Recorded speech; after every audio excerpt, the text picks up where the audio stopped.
children, lost and wild. Dad punishes us, each and every child. But we are feral children, we thrive on chaos.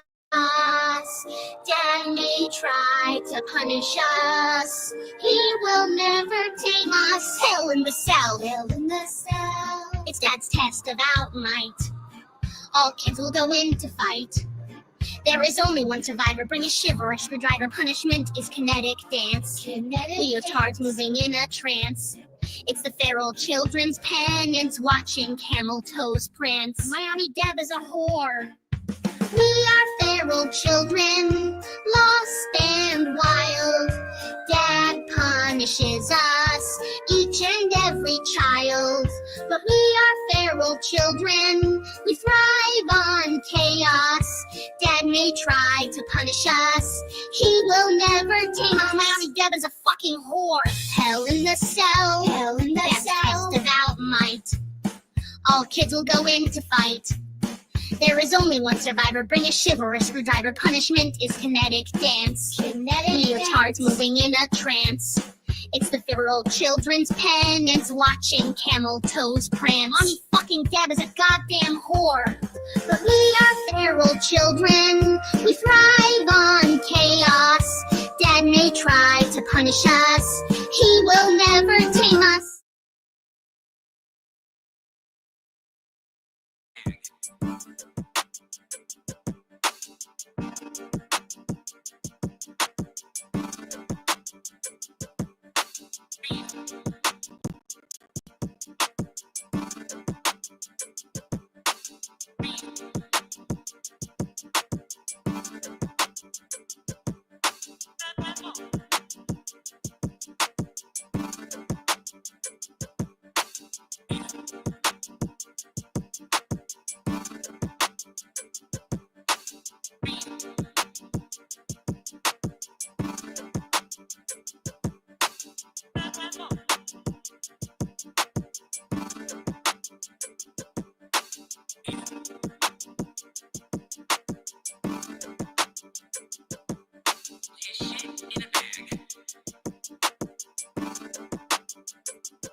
Straight up beef, you guys. Straight up beef. You guys see that? 2 special sauce, lettuce, pickles, onions, and what is it? A special sauce on a sesame seed bun. What's up, Vicky? You guys excited to talk about beef? You love the beef song? This is all Ribbit. It's all Ribbit. Let me see if I can get banner for Ribbit for the beef song. Isn't it great? Between Ribbit and Dad's boyfriend making hot, sweet beats, damn, I don't know what we're going to do. There's so much talent around here. And then you kids, you're all so fucking talented. Vicky, thank you for being a new member. You talented bitch, Vicky. I love you so much. Take your tapeworm meds, turd. Quit changing your handles. Turd Ferguson, formerly Melissa, is now. Stop changing your handles. C. Smith is here and says burger, burger, burger, beef, beef, beef. Listen, let's talk about the beef. Rabbit did the beef song. That's Rabbit's song. Look, check it out. Boom. There's Rabbit right there. Oh, wait. Let me bring her up. There she is. She's at 34. I want to get her to 100 before Christmas. Can we do it tonight? There's 19 of you in the chat now. I'm sure we'll get a few more in here. I have updates. I have updates on the beef. I just said that about Obie and Glare to make things awkward. Oh, they're not awkward. The beef is off. The beef is off. No more beef. Glazer's my new best friend. Glazer is my new best friend. Listen, he had no idea we even had a beef going, guys. Look, we tried to get a beef going. We tried to get a beef with the Turtle Man. He didn't want no beef. He has no clue who the fuck we are. And neither does Glazer. None of these people know who I am. It's great. It's fantastic. Don't go changing to try and please me. No, I won't. I'll never change. Listen. Yeah, from the horror, dude. Thank you, Laura. Thank you. Yes, that's what I like to call the dossier, which I will no longer talk about because the dossier will remain hidden until it is time to reveal itself. But if you think your dad didn't write roast jokes for every single goddamn person involved in, well, all of that, like literally the creators in the Karen Reed case, Karen Reed, everybody, like literally everybody, no one's fucking safe. Sometimes I get bored and I literally have a slam book that's all dedicated to Baby Brian. I want to make Baby Brian's day out. I want it to be like Baby's day out, but it's Baby Brian trying to navigate his way out of the house away from his family. Do you understand? It's literally all I think about. How to start beef with this person, that person. I have a Jen McCabe dossier. I have a Brian Albert dossier. I have even fucking shit on Mark Wahlberg for 3 hours, written it all down, stashed it away, and said, one day I'll get you, Mark. Oh, hi, Mark. Bless you. Bless you. He's going to do it 5 times. Bless you. Bless you. 4. We are changing. The point is, the beef is off. You know why? Because they like the jokes. All right. And by the way, that is like, what did your aunt do? I think she did like 8, 10. I counted the dossier like a month ago. When, like, after the 3rd or 4th sesh of just sitting down, putting it all on papes, it has at least 75 jokes. Okay? At least 75 roast jokes. Solid fucking roast jokes. Everyone's on there. No one's safe. Beef for days. No one. I got Pup. I got your auntie. I got everyone on the fucking... I'm on the dossier. I put myself on. What do you hate about yourself? Here we go. Listen, everyone's there. But look, it's not coming out right now. It's not time. It's not time for the prophecy of the dossier. You feel what I mean? You mean what I feel? So, with that said, your auntie presented the jokes at the roast, and she fucking murdered. Did you see it? Did you see it? Turtle Boy played it. Anyway, your auntie talked me up in a big way at the party. Your auntie went and had dinner. It's a burn book, dude. It's a full burn book. I call it the dossier. It is just literal ripping on all of these people. All of these people. Everyone. Yeah, you rip on them because you love them, though. I love the zeitgeist. I love the community. So what do? You fart and you shit on them. Just like a real fucking family. Like an Italian dinner. Only I get to pick on her. That type of shit. All right? So I slid it to your aunt and I said, listen. When in doubt, dossier it out. And you know what she did? She added that final touch, dude. That final touch. It was good. She murdered. Have you guys seen this? Hello, Patricia. Hi, Patty. Patty V. Have you seen? Did you guys see what your auntie did last night? Sure. I don't see why not. I'm the only one who gets to talk shit about my mother. Listen, how about this? I want to show you guys a scary video. It's scary because, we're always talking about the power of AI. And we're into tech and stuff. Oh yeah, by the way, the beef is off. By proxy, because Glazer and because Turtleman, all of them, they love your auntie. They loved what she brought to the table. She blamed me for what was brought to the table, so now they like me, so now I like them. So now the beef is off. There's no reason to be. They didn't even know it was on. Nobody knew it was on. Hell, I barely knew. I'd forget about it as soon as we were done. We tried though. We put up a good fight. Hi, Shadow. Hello. We put up a good fight. We tried to get some beef going. It didn't work. Well, guess what? The chicken whopper is really good. We'll have chicken. Dad's a chicken. All right. I'll hate on someone all fucking day. And the second they're like, oh, I like you, I'm like, fucking beef gone, dude. I like you too now. Are we best friends? Like, I'm a flip flopper, you guys. I'm a flip flopper and I'm not ready for the beef. I'm a big old chicken. I'm El Pollo. No beef. The beef is gone, Rock. No beef. What's up, Rock Chalk? How are you feeling? How are you feeling? How is your trip? Yeah, this is how the beef works. I just wanted to talk about the beef. I don't need the beef. It's all kayfabe. Everything's kayfabe. Do you understand? I'm just Triple H putting stories into wrestling media, waiting for it to form its own beef. If an alliance forms, if a faction is formed, so be it. It's what's best for business. I'd be for 3 months and Glazer had no idea. It's a Glazer problem. Yeah, Glazer doesn't know that we're beefing. Glazer doesn't know that he's been beefing with Melissa. We've all been beefing. Nobody has any idea. Isn't that kind of a great metaphor for America? Everyone's fighting. No one knows why. And no one can remember what over. In fact, why are we fighting? Were we fighting? I guess we weren't fighting. That's America. My kid has that shirt.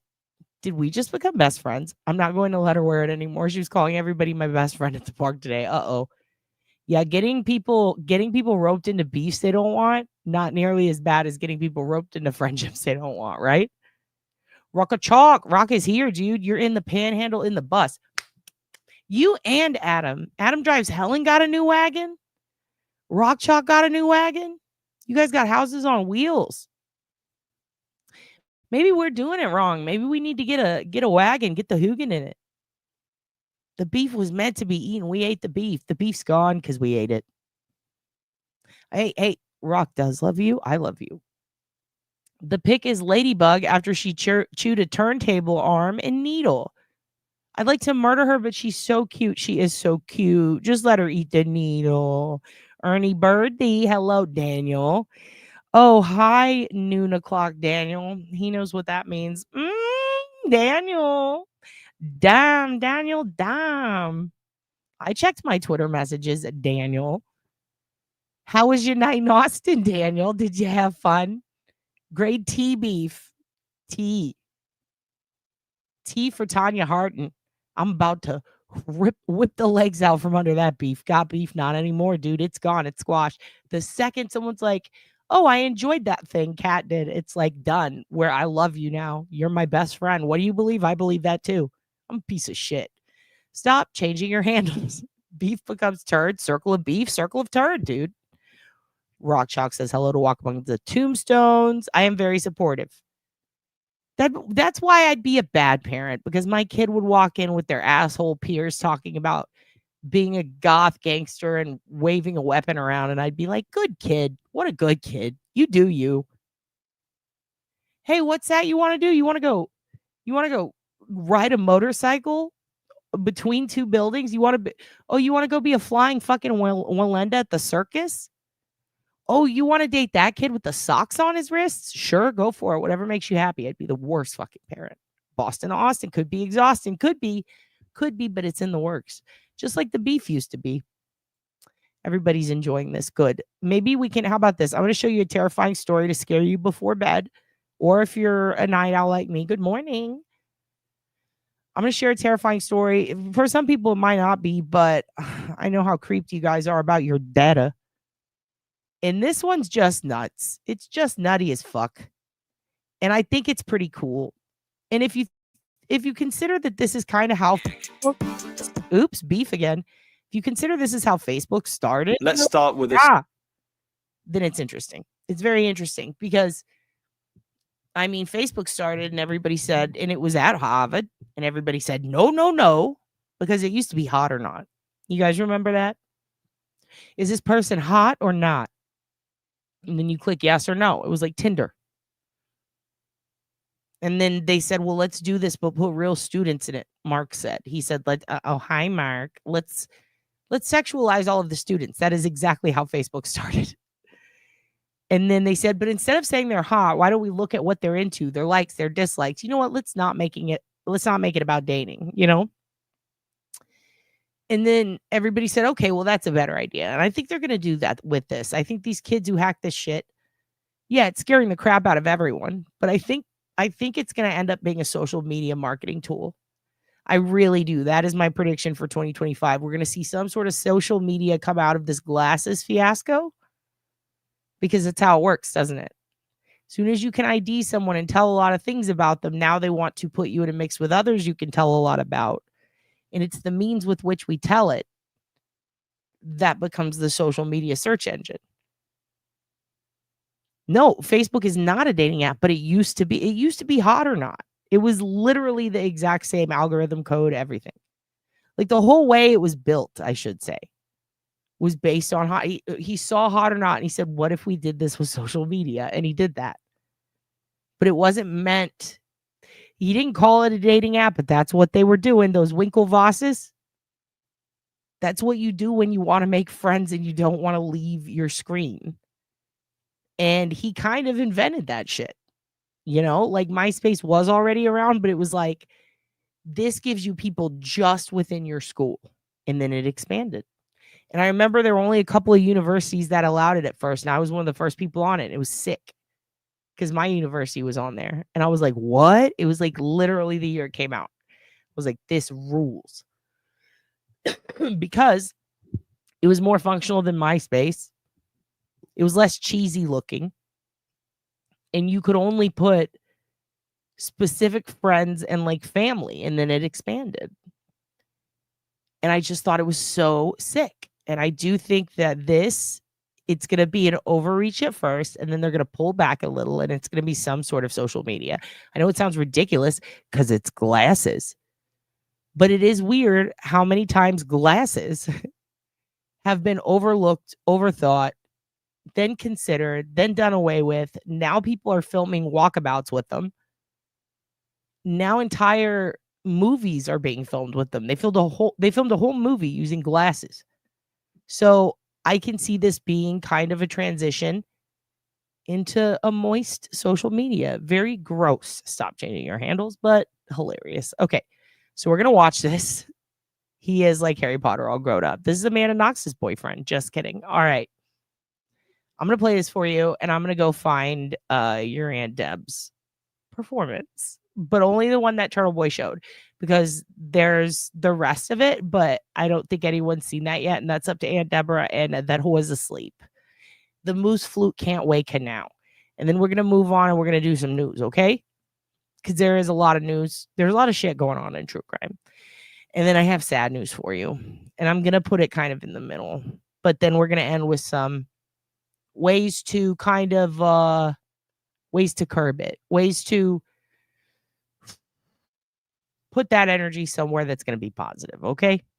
So let's watch this guy creep us out, and then we'll move on.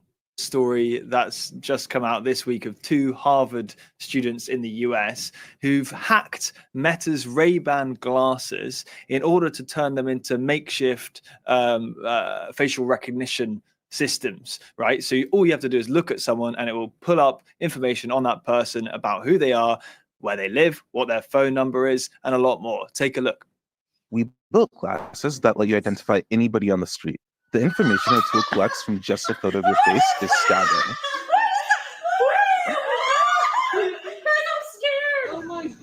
To use it, you just put the glasses on, then as you walk by people, the glasses will detect when somebody's face is in frame.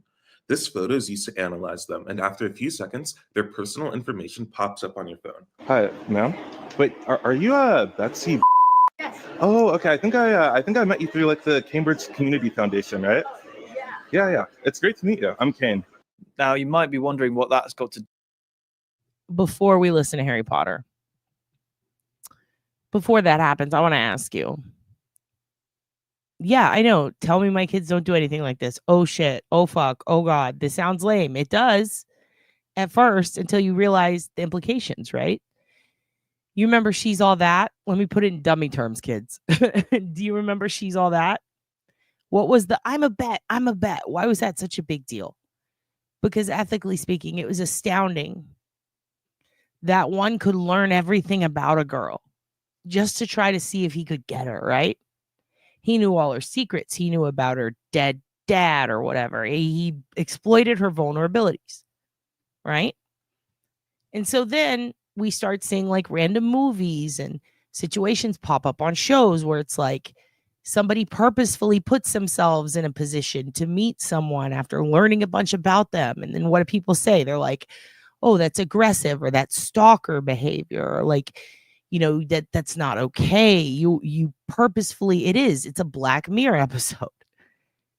You're basically experiencing a situation where someone can know everything about you in a second just by looking at you, not having to be decent at anything, at research, at OSINT, at anything.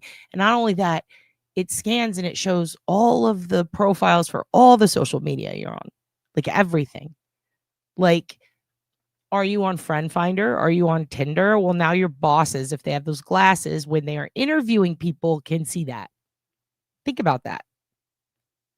Think about walking through a bar and every single guy in the bar with these glasses can now see what you posted recently. Did someone die? Are you in a vulnerable position?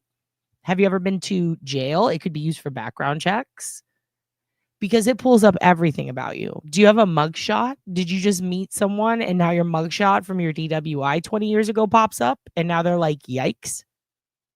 So instead of getting to know you and explain to them that 20 years ago you were not drunk, but this cop was aggressively it's predator behavior. Like there's no situational, there's no chance to trust people. It gets rid of all trust. It's kind of crazy. But if you think about it, if you had a laptop and somebody walked by in a public space, right? And you happen to be filming, are you allowed to? Sure. Now, what if you take that Google image source and then you run it through PimEyes immediately, and then you have the same information? Is that illegal? No. Does it sound as scary? Not really, because there's steps to it, right? People who would advocate for the use of this kind of technology in the everyday world might say, well, what's the difference between that and this? It's just a few extra steps. It just streamlines it. I ask you, is it fair to say that the immediacy scares people? And is that legal? Yes. Is it something we want everyone to have access to? No.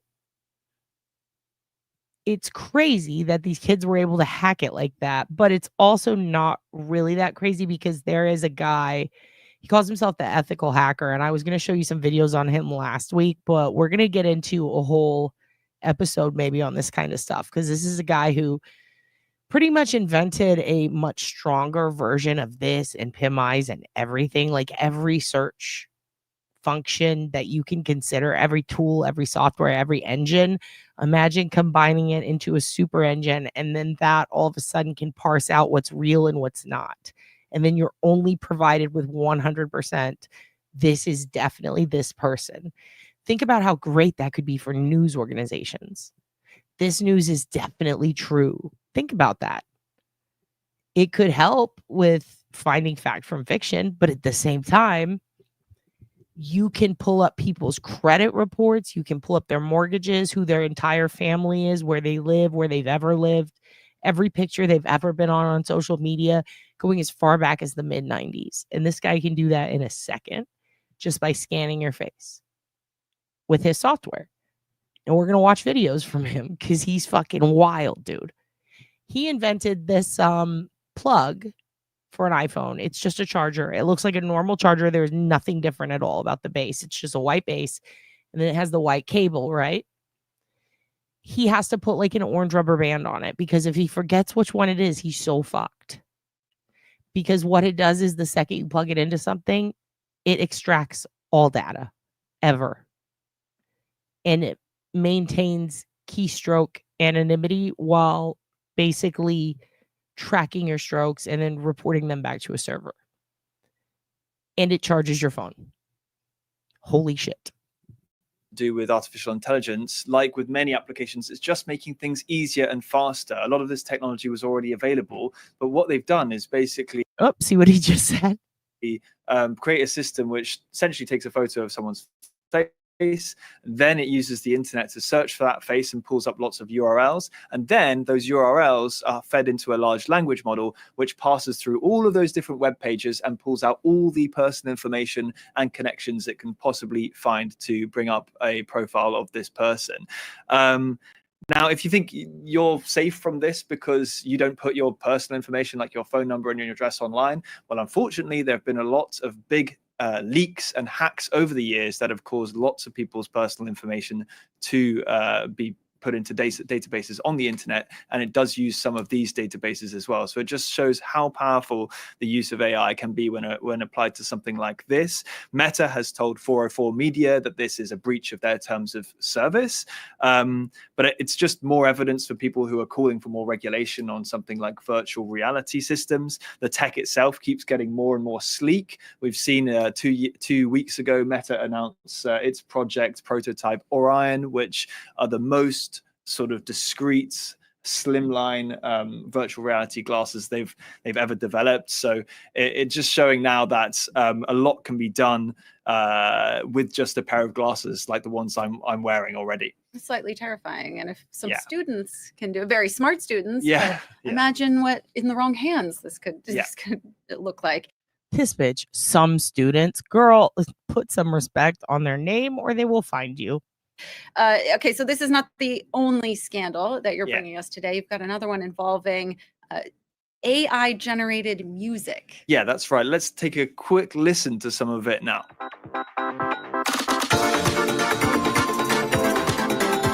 Okay, so obviously not the best thing I've heard of. we know because we've said it's AI generated music. We're talking about AI. We know that it's AI generated. But if this were just to come up on your Spotify playlist that you're listening to in the background, and you've got a similar music theme you're listening to, I don't think many people would notice straight away. And that's exactly what a man called Michael Smith was alleged to be exploiting when he pulled off a massive scam that US prosecutors are alleging he's pulled off. So he generated tens of thousands of fake accounts to listen to hundreds of thousands of fake songs that he put across lots of different streaming platforms, all of which were generated by AI. The music, the titles of the songs, the names of the artists, and he used these to stream these songs literally billions of times. And from 2018 to this year, he generated more than $10 million in royalty revenue from these streaming platforms. So that's what's in the indictment that's been unsealed by US prosecutors. He's facing 3 charges now, which each carry 20 years in prison, including wire fraud and money laundering. I think what's crazy to me is that this scheme started in 2018, as I said. That's a long time ago in terms of AI, and things have got so much better and more convincing since then. I also just love to point out a few of the names of the artists. Some of them could genuinely be actual band names: Callous Humane, Calm Knuckles, Calvin Man. Some of them are a bit weirder. You've got things like Calliope, Erratum, Camel Edible, and Calorie Event. I think that one's definitely going to be what my lunch will be like after this, Charlie. It'll be a major calorie event, I think. All right, fake listeners, but a lot of real money at stake there. Yeah. Okay, so you've also brought us a study that shows how AI can be used for good to tackle conspiracy theories. Yeah, this is quite a positive story. It was a Yeah. So this is what we've basically been talking about, okay?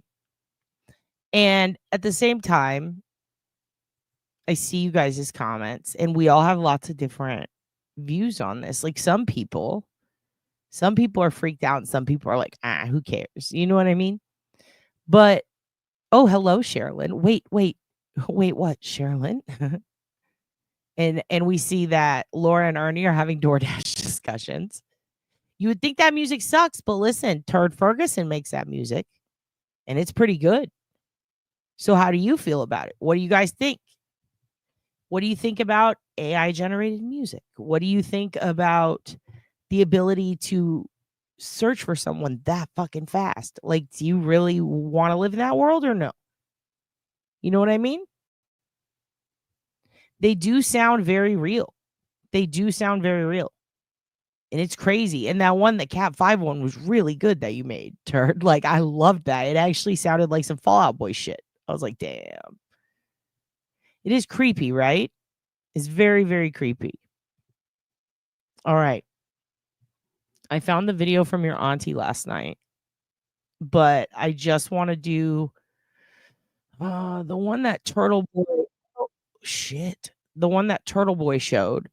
I don't want to. Hold on. Let me just give me 1 second. Let me see if this is it. Because I'm not going to show a whole lot of it. Give me 1 second.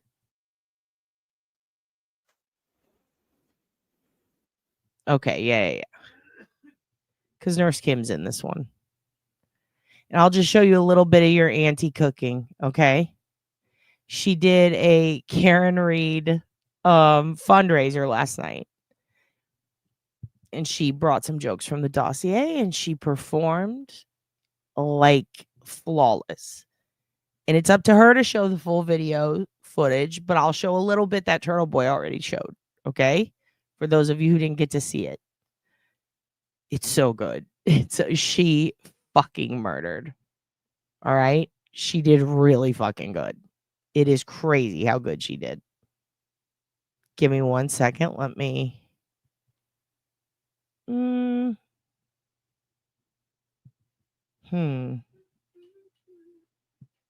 me actually download it so that I can play it so that you guys can see the full size. Give me 1 second. I'm downloading it. All right, we're pulling it open. Let's see.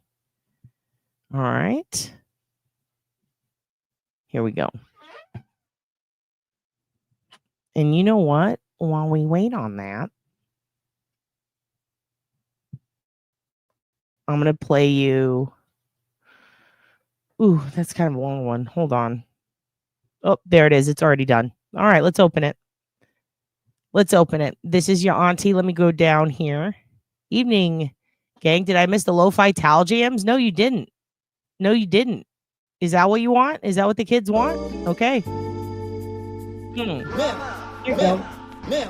I'll be right back. Let me open this video. That's assault. Ma'am. That's assault. Ma'am. Rape. Ma'am. Drop that chair. Ma'am. That's assault. Ma'am. That's assault. Ma'am. Rape. Ma'am. Rape. Drop that chair here. These people are going to eject you from this line. That's assault. Ma'am. That's assault. Ma'am. It is you cannot touch me like that.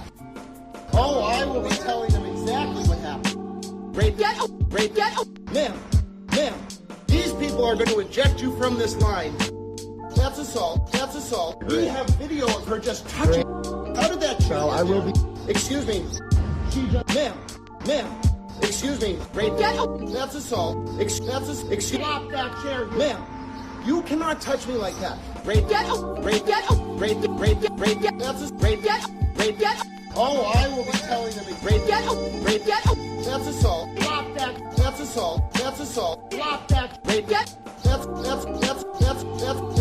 assault. Drop that chair here. We have video of her just touching. These people are going to eject you from this line. How did that child? Okay, here we go. This is what I can play for you. And I hope it lets me play it all the way because it's been acting real funky. All right, let's do this. This I can only play you a little bit because it's literally I'm only playing you what Turtle Boy played. And maybe even a little less than that because this. You know how it goes. You guys know how it goes. You guys enjoy the food? Yeah, everyone have the stuff big. Oh no, that's Julie Nagle.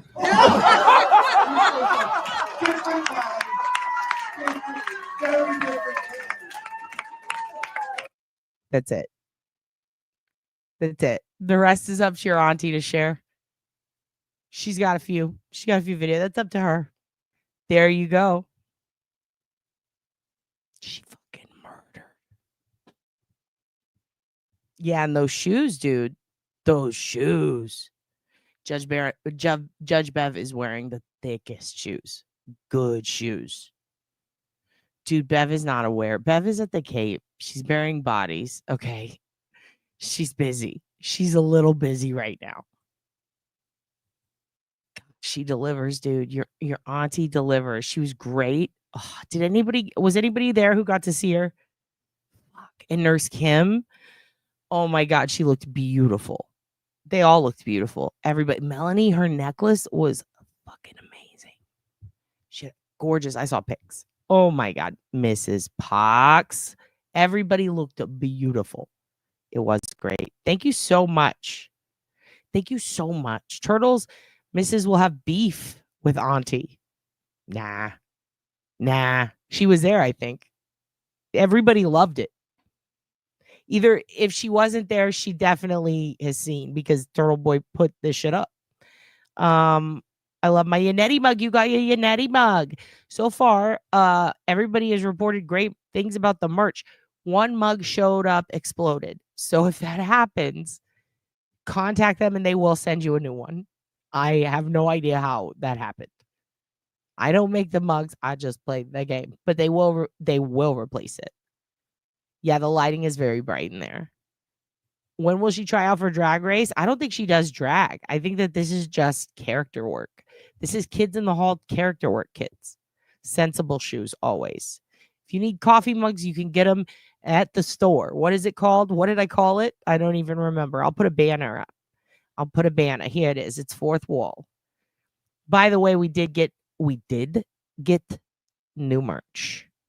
Dude, I wish. HOB? You mean an HOB special? That would be sick. F. Turtleman. Damn FedEx. It'll happen. We'll get you guys there. Yeah, Auntie Deb is very tall. Very tall. You have a very tall aunt. You take off after her. You take after her, kids. Can the mug spontaneously explode? That is some selective marketing. You know, I said when I researched the company, I said only if the mugs explode. Only if they explode. And by the way, it didn't explode with a drink in it. It arrived exploded. And it was just one. I think she ordered 5 and 4 of them were good. Or maybe 5 were good and 1 was exploded. It's the damnedest thing. I don't know. I don't know what happened. She said the box was pretty fucked up. I think somebody tossed it. I think whoever was it was you, Tish, right? Well, no, I think they'll replace it, dude. Because I contacted them. I think I emailed you this. I contacted them and they said, yeah, just tell her to tell us and we'll replace it. So if they don't, though, report it to me. And then I will say, what the fuck? And I'll raise hell. Or I'll just buy you one. Just send me your address and I'll just send you one. I don't know. It had to be somebody who right? Somebody had to toss it if the box was janky. It's so wild because have you ever held a mug and it did have liquid in it and it exploded? Because that happened to me with a Cafe Du Monde mug and I was super pissed off. All of your coffee mugs broke. Wait, from the store? I need coffee. Oh, you're hilarious. You're hilarious. If they do bust, though, so far we've got 1 out of all the orders. So if 1 busted, just send it back. You call your FedEx driver tossing your Chewy's boxes directly out the back of the truck. Yeah, some of them are just having bad days and they're just like, yeet. They don't give a fuck. They will yeet that shit. Ha ha ha ha ha. Oh my God. I have to purge coffee cups every year or 2. They reproduce in the cupboard. Yeah, I have so many, dude. You're supposed to take pics of the fucked up box it arrives in. Oh yeah, take pics, Tish, of the box. If they ask you for pics, just send it to them. Be like, what the fuck is this? You know, I bet little drive-by. Was it the little drive-by mug? No, it was no, you said the Dance Kinetics, right? God damn it. definitely demand a replacement. You have to have the Dance Kinetics one. That's the best one. The wind took my table umbrella with my coffee mugs on it 3 times a year. Oh my God. That fucking wind. The wind makes me so mad. If I could shoot the moon, I would. And if I could punch the wind, that would be nice. Okay. We're moving on. Because you guys remember the highway initiative. Let's go back to Rex. It was the canyon one? God damn it. Definitely contact them. Have them send you another. They might need a picture. If they do give you any shit, though, tell me and I will send you one. I'm not kidding. That is so fucked up. That makes me mad. You love the Kinetics one? Good. Good. Excellent. I've got refunds from FedEx. Take pics and report. Walk, you are just like me. I'm the type, I'm like, what is this? Did you do this? I will send the email. I'm the Karen.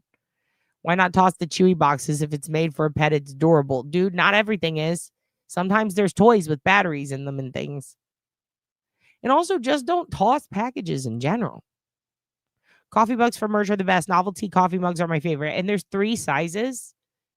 The thing is, I didn't pick the 2 biggest. I gave it the options for one of them because I was like, I like a lot of coffee at once, but some people don't. And it's like, but they're just expensive to make. So I was like, damn, they're going to have to pay like $15-20 for a fucking mug. That's crazy to me. But I have spent that much on a mug.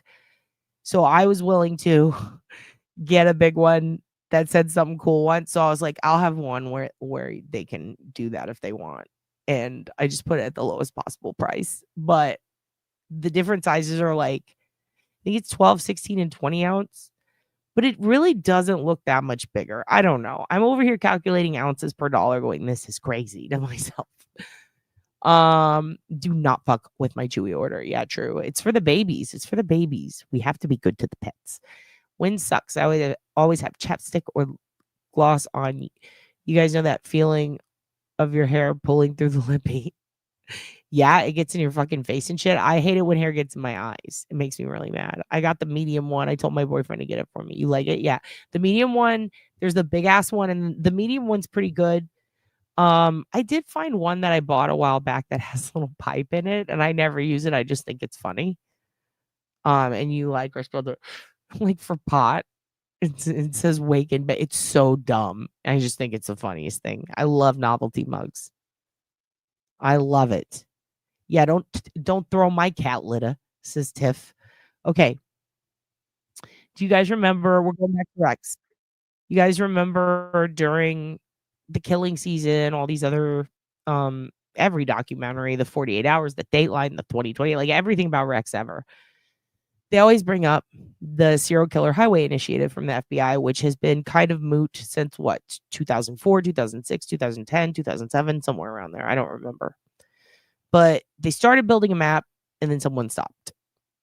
And it was all started by this one guy who was fucking, let's do this. Like, we're going to make a map. And it was brilliant. It was great. But just like NamUs and just like Pretty Charlie Project, like everything else, like you need a lot of people working on that. And I don't know what happened. I should look into it, but did they not get the backing? I don't know what happened, but it seemed like somewhat abandoned for many years. However, it's constantly referenced because the numbers were wild. And it was maybe the first time anybody had noticed clusters. And it was this guy who, you know, I think he's a brilliant genius, but a lot of people had doubts about like, okay, is this really what we're doing? This seems like too much, but now we're finding out it's way more. In that, I mean, trucking, it got to be so much of a what's the word? It not a cliche, but it got to be so much of like a thing to say like, oh, serial killer, probably a trucker, that truckers actually had to like come out and be like, yo, we're not all bad, chill. Like there's a lot of YouTubers and stuff that focus their life on showing that truckers are good because of the stigma. It almost became like a stigma to them. And what's ironic is it did become such a problem. So many women getting kidnapped, murdered, people getting picked up and assaulted, that even the truckers noticed and they started their own kind of industry. There was a magazine and there are codes to constantly contact and keep in touch with each other. If you see something, say something type of thing. And there was a whole magazine dedicated to truckers trying to help find missing people for a while. Like it all kind of spawned from this map. And I think it's fascinating how a trope can lead to a stigma, and it can lead to a change. And sometimes it can benefit us and sometimes it can harm us. It harmed truckers in that now there's the stigma, right? And it got to feel like they were trying to help, but not really getting as much thanks as they deserved, the ones who were trying to help. And then simultaneously, the map kind of became so controversial because it was so bold, and it also kind of reflects that there's a big problem, and that who's supposed to protect us from this? Who's supposed to stop this? Well, obviously, who's going to get blamed? The police, because it's like, why aren't you staking out these areas? Why is it that a guy who's not working in the department actively is the one who had to find this, and why didn't people listen to him? You know what I mean? So it just kind of becomes this whole industry now because of this map. Like, it really did spawn a lot of conversation and discussion that had not happened before. And it spawned a lot of offshoots of people trying to help. And it also spawned a lot of stigmas and tropes. So in the end, it doesn't really change the data, does it? And we're starting to see more serial killers than ever before come to light because of genetic genealogy. But they're from the past. And now we're getting closer and closer to the present with people like Rex. Remember Robert Ben Rhodes? Remember the Toy Box Killer? Remember all these different guys who have been busted? Smiley Face Killer, fucking Keith Jesperson, all these dudes who had trucking backgrounds, Gary Ridgway. Like, the easy access is a big thing. And yeah, here's the thing. They do give a shit. It does impact them. It does, because they're constantly being profiled. You know what I mean? Like, there are people who accuse truckers by name of committing horrific crimes because they drove this route and they're innocent. And there's also people who have tried to help by having this system where it's like, basically, there was a trucker magazine for a long time on a missing persons forum, and their thing was, we look out for these people because there's lot lizards, as they call them.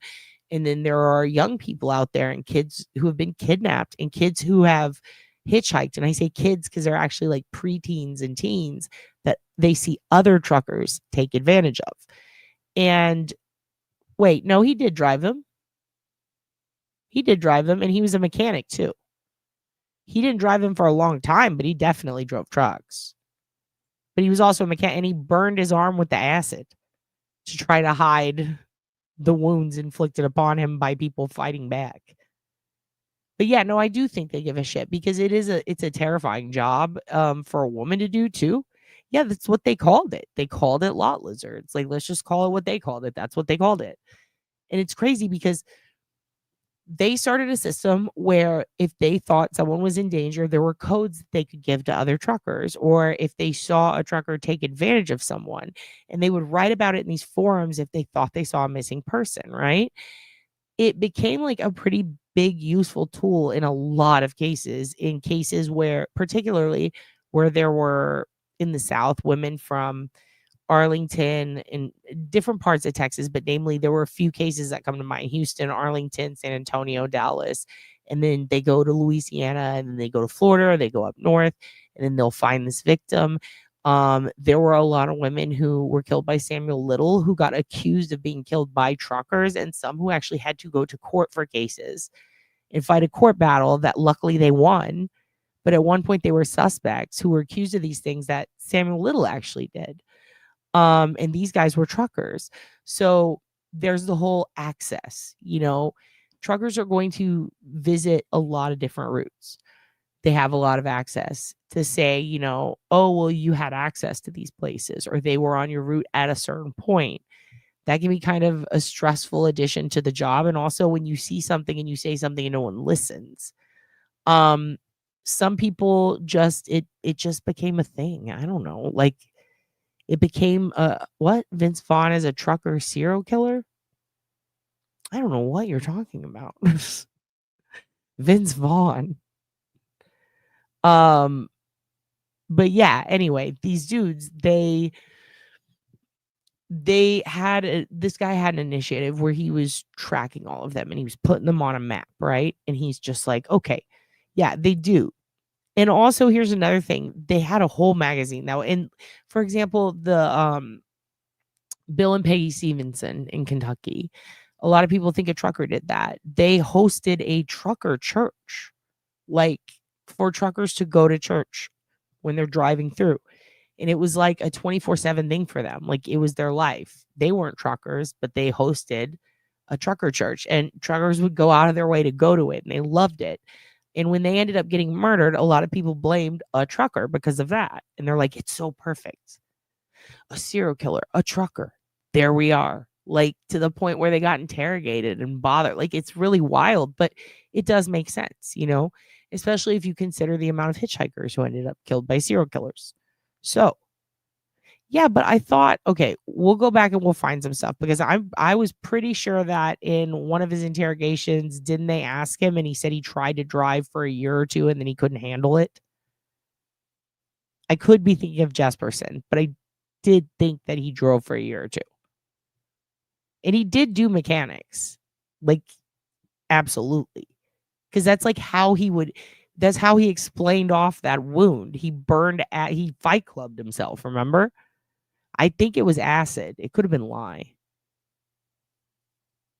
Yeah, he did drive around in a pickup. Who was it that had,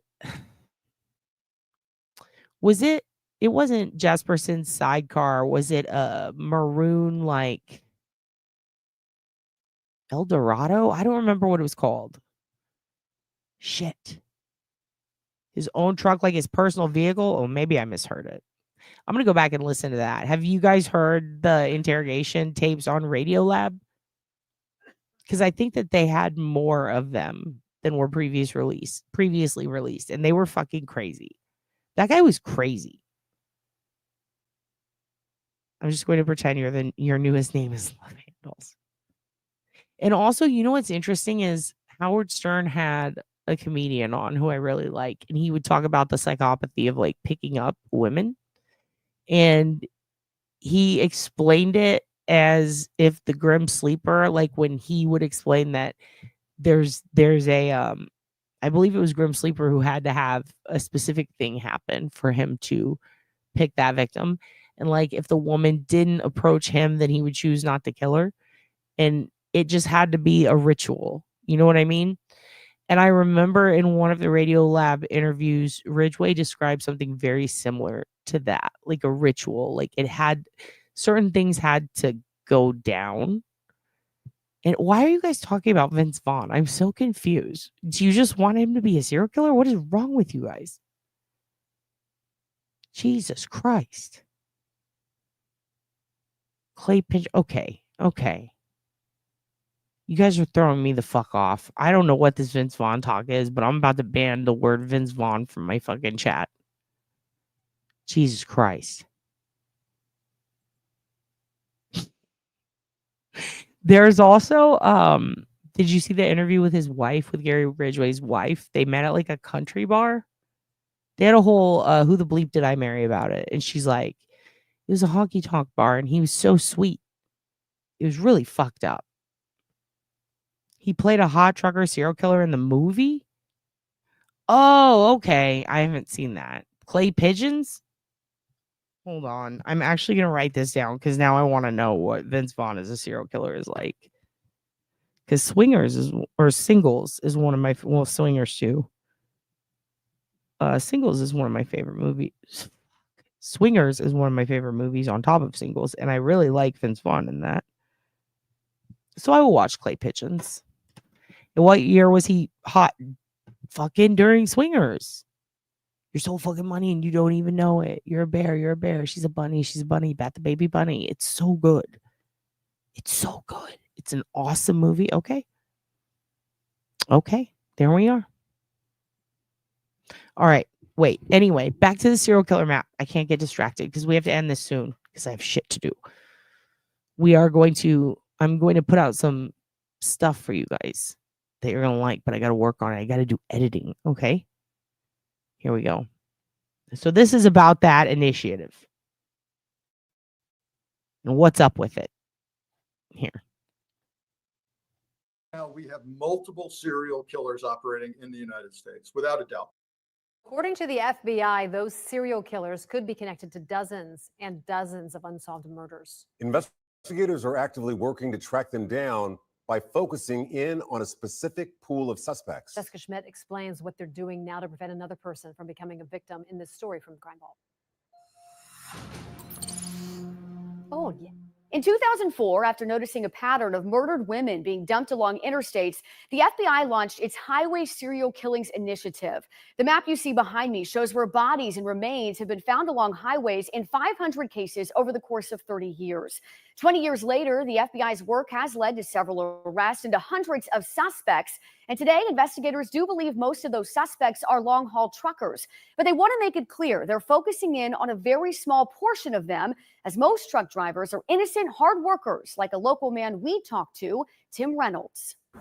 Tim Reynolds stepped into the trucking industry 35 years ago. Spending more than 2 decades on the road gave his passion a purpose. Dad drove truck, grandparents drove truck, mom drives truck. Not only is it a family thing, it's a childhood dream. Now a CDL training manager at Butler Tech, Reynolds is teaching the next generation how to safely steer a semi. While tough at times, it's a profession Reynolds describes as incredibly important. If the trucking industry was to stop today, you would be completely out of everything in 3 days. Grocery stores would be empty shelves, gas stations without gas. So this is a constant moving, vital part of, this whole country. Although the majority of the more than 3 million truckers in the U.S. are hardworking men and women dedicated to keeping the economy moving like Reynolds, the FBI believes there is a dark side to the business, thanks to a very small group of very bad people. The number one profession for serial killers is long-haul trucker. Federal investigators believe a handful of serial killers. So that kind of statement, what he just said, the number one profession is long haul truckers. That's a very bold statement to make. Some people might not think so, but it is when you consider the amount of serial killers that are out there, supposedly, aka unsolved murders with connecting DNA of 3 or more people. So, very interesting stuff, very bold statement, but that is kind of why it created some of that taboo, you know what I mean, around it. Yeah, his wife was very religious, and she was sweet too. And she was the only one, right, that said that, oh, he didn't beat me. He didn't do any of those things. The other ones were like, he wanted to go bang on dead bodies. Like, he was a bad man. He attacked me. He choked me. Like, he did horrible things to them. But the third one was like, oh, he was the best. I can't believe he did this. He wanted to dance with me. And he asked me to dance. And he was so polite. And I never saw him get mad. It's like, holy shit. I think that's why he fascinates a lot of people, because he was, that guy was like, I know that he was on a ship, and he definitely was like, he saw war, much like a lot of other ones. Arthur Shawcross used to talk about all of his Vietnam flashbacks and shit. No one could really ever confirm that he actually saw combat, but Ridgway did, and he never wanted to talk about it. And that was pretty fascinating. The dichotomy of those two dudes, considering how they were, especially to women. Yeah, it's gonna cost a lot. Oof. I wanted to be a trucker when I was a kid. I learned that all the CB codes and would talk to my uncles on the CB radio. Yeah, they were so nice and enjoyed talking to a nerdy kid. Yeah. And also there was that one guy, he was a train hopper, who you're talking about. Actually, someone in our chat, was it you, Laura? You've met him, right? Frick. The railway killer. Can't remember his name right now for some reason. I know Laura has. You've had what, 2 or 3 that you've met? Oh my God. Laura's seen a lot. Laura's seen a lot of shit. Yeah, that dude had scary eyes. Never met a good Gary. The FBI guy is scary and hot. He's in a lot of true crime shit too. Yeah, he treated the last one good. Isn't that weird though, Tiff? He kind of fascinated me because of how matter-of-factly he was in his interviews, and then he just break down in tears and show so much emotion and act real out there.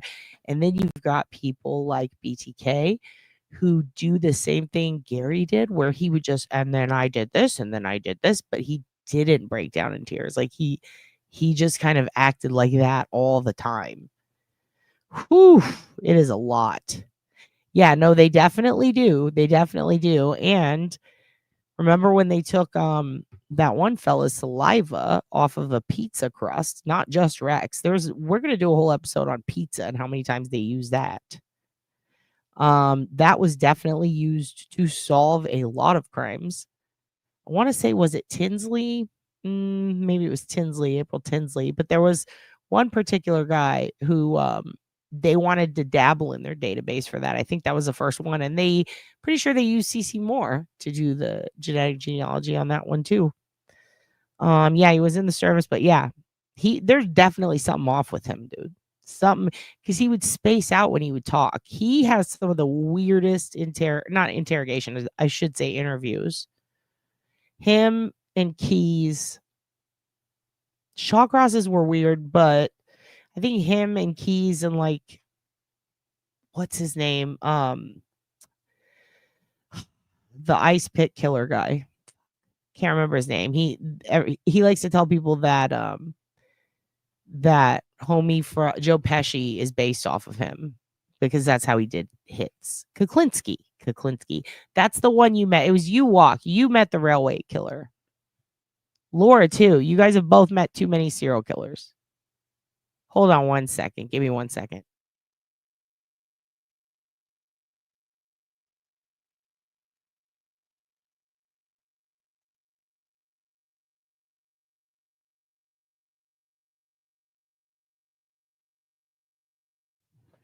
I am going to beat Dad's boyfriend's ass.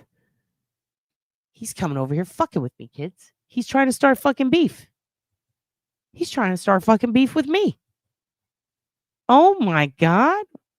Guys, Army, stand up. Army, stand down. Stand down. We might have a beef on our hands. Yep, he worked for the temp agency I worked at. FBI came looking for him. Yeah, Angel Resendez. That's the railway killer. That's the one. That's the one. He's the guy. Listening in bed and falling asleep to Dad Bob's voice left all the fam. Andrea, I hope you had a good day, hon. The only bill any good folds into my pocket. Jesus. Yeah, Keys was smart. And then he stuck that metal in that light thing, right? God, he's crazy. I downloaded all of his interviews and stuff. And getting through that was a lot. That guy, oh my God. Oh my God. Avoid eye contact with weirdos. They will haunt you. I avoid contact with everyone. What? I'd be willing to bet there are a lot of crossover personality traits between some truckers and serial killers in general, a lot of antisocial characteristics. He tried to start beef. Coming over here, provoking and poking. He's trying to start a beef with your dad. Angel was nasty too, if I remember right. He'd get canned after 1 week and then change his name and come back. Yeah, for that work stuff. Jesus. Temp agencies are spooky too. There's a live First 48 where a guy from a temp agency murders a woman on the way to work. And then they have to go in there and tell his bosses, and they can't find him because same thing. All right, let's continue this. Operating as long-haul truckers are likely responsible for 850 murders spread across multiple states and spanning decades. Former FBI Assistant Director Frank Figluzzi says the good news is many of those cases are now solved. There are 25 long-haul truckers already in prison for multiple murders. There have been cases in the greater Cincinnati and the larger Ohio area. John Fottenberry was working as a long-haul trucker when he murdered a Milford man in 1991. He was convicted and executed after investigators discovered he'd gone on a cross-country killing spree. But according to the FBI, there are still around 200 cases considered open and active. Right now, we have multiple serial killers operating in the United States, without a doubt. The suspect pool for all of those within the trucking community is 450. Shabaloo Hoogan, dingity ding. It's me with a quick update to let you know that tennis shoes are out of style. Get your boots. Goodbye. Suspects right now. Determined to help narrow that down, Figluzzi, now retired, started investigating on his own.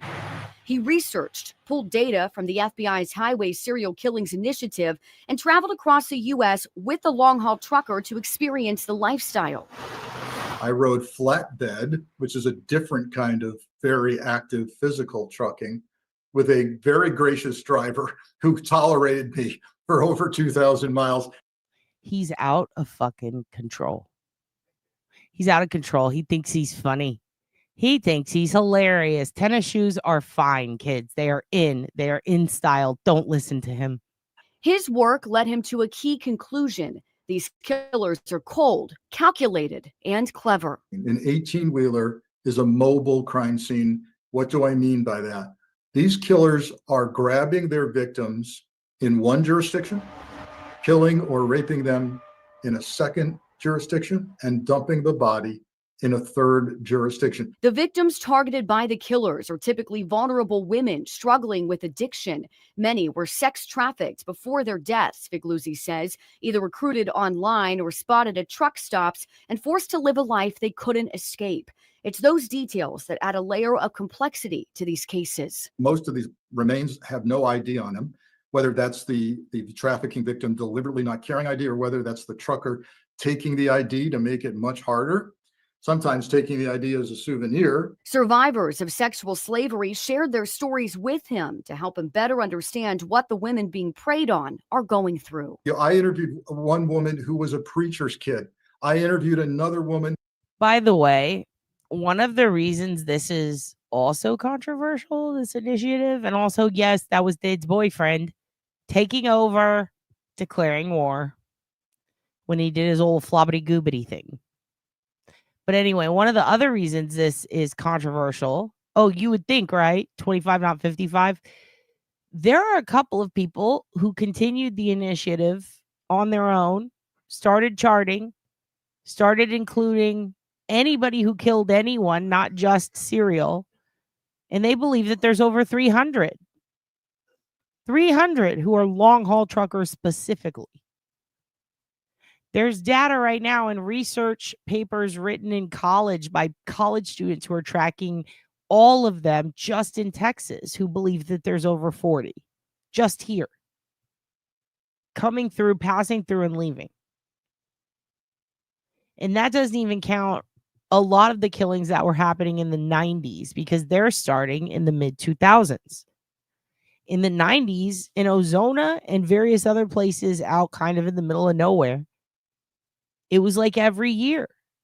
One of them was actually Robert Ben Rhodes, but the others are still not solved. One of them, there's a couple of cases that had to do with laundromats and coin machines that we're going to talk about.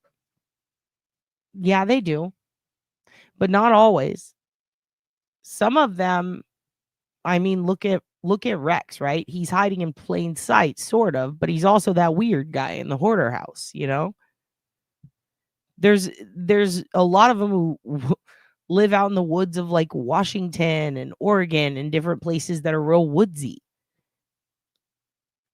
And then there's some that stay in the city in LA and they just operate in a small area their whole life. And then there's some like he would travel by bus, by plane, by car, by foot. I mean, it was fascinating. He'd go on cruises and shit. Some of them are Boy Scout leaders. Some of them are creepy as shit, like what's his name? Oh God, I can't even think of names tonight.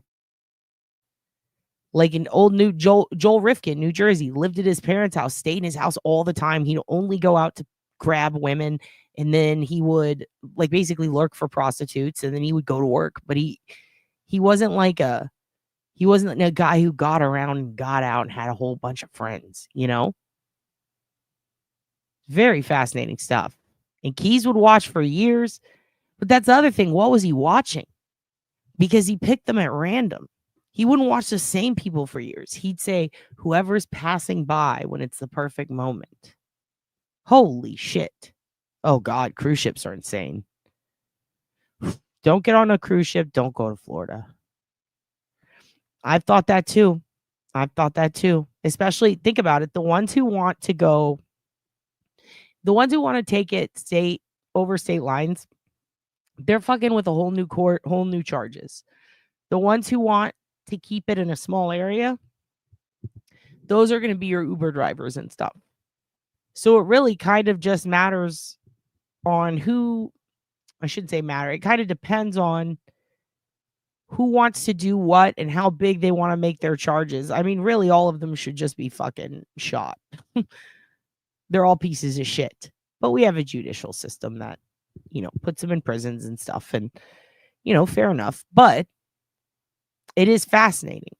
It is fascinating how, at least with Uber, they're being tracked, Let's keep going. Who was a brilliant a bookkeeper who had a year of college commonalities. Very often it's early childhood trauma in the form of unwanted touching. Very often it's early introduction to drug use in the form of marijuana. And then rapidly the drugs get harder as a series of really bad trauma develops in their family environment. To protect the ongoing investigations, Figluzzi can't reveal details about the list of current suspects or the patterns they've recently uncovered. He did tell us the FBI is using company logs, gas station receipts, and other records to build timelines. And when they can, they're using forensic genealogical DNA. Only about a tiny fraction of truckers who kill. The rest are family people trying to feed their families by giving us our food on our table. For dedicated, innocent drivers like Reynolds, the FBI's data isn't just disturbing, it's disappointing. It gives us, all drivers, a bad image with the general public. So it makes us all look bad. I would love to see them spend time behind bars, pay for your crimes, and let life move on. While investigators work to eliminate suspects and identify the serial killers, Reynolds continues to train groups of aspiring truckers, encouraging them to not let anything deter them from focusing on the road ahead. Also, I just looked it up. You're right, Tiff. Thank you for checking me and correcting me. It was not Gary. It was Keith. I was thinking of Keith Jesperson.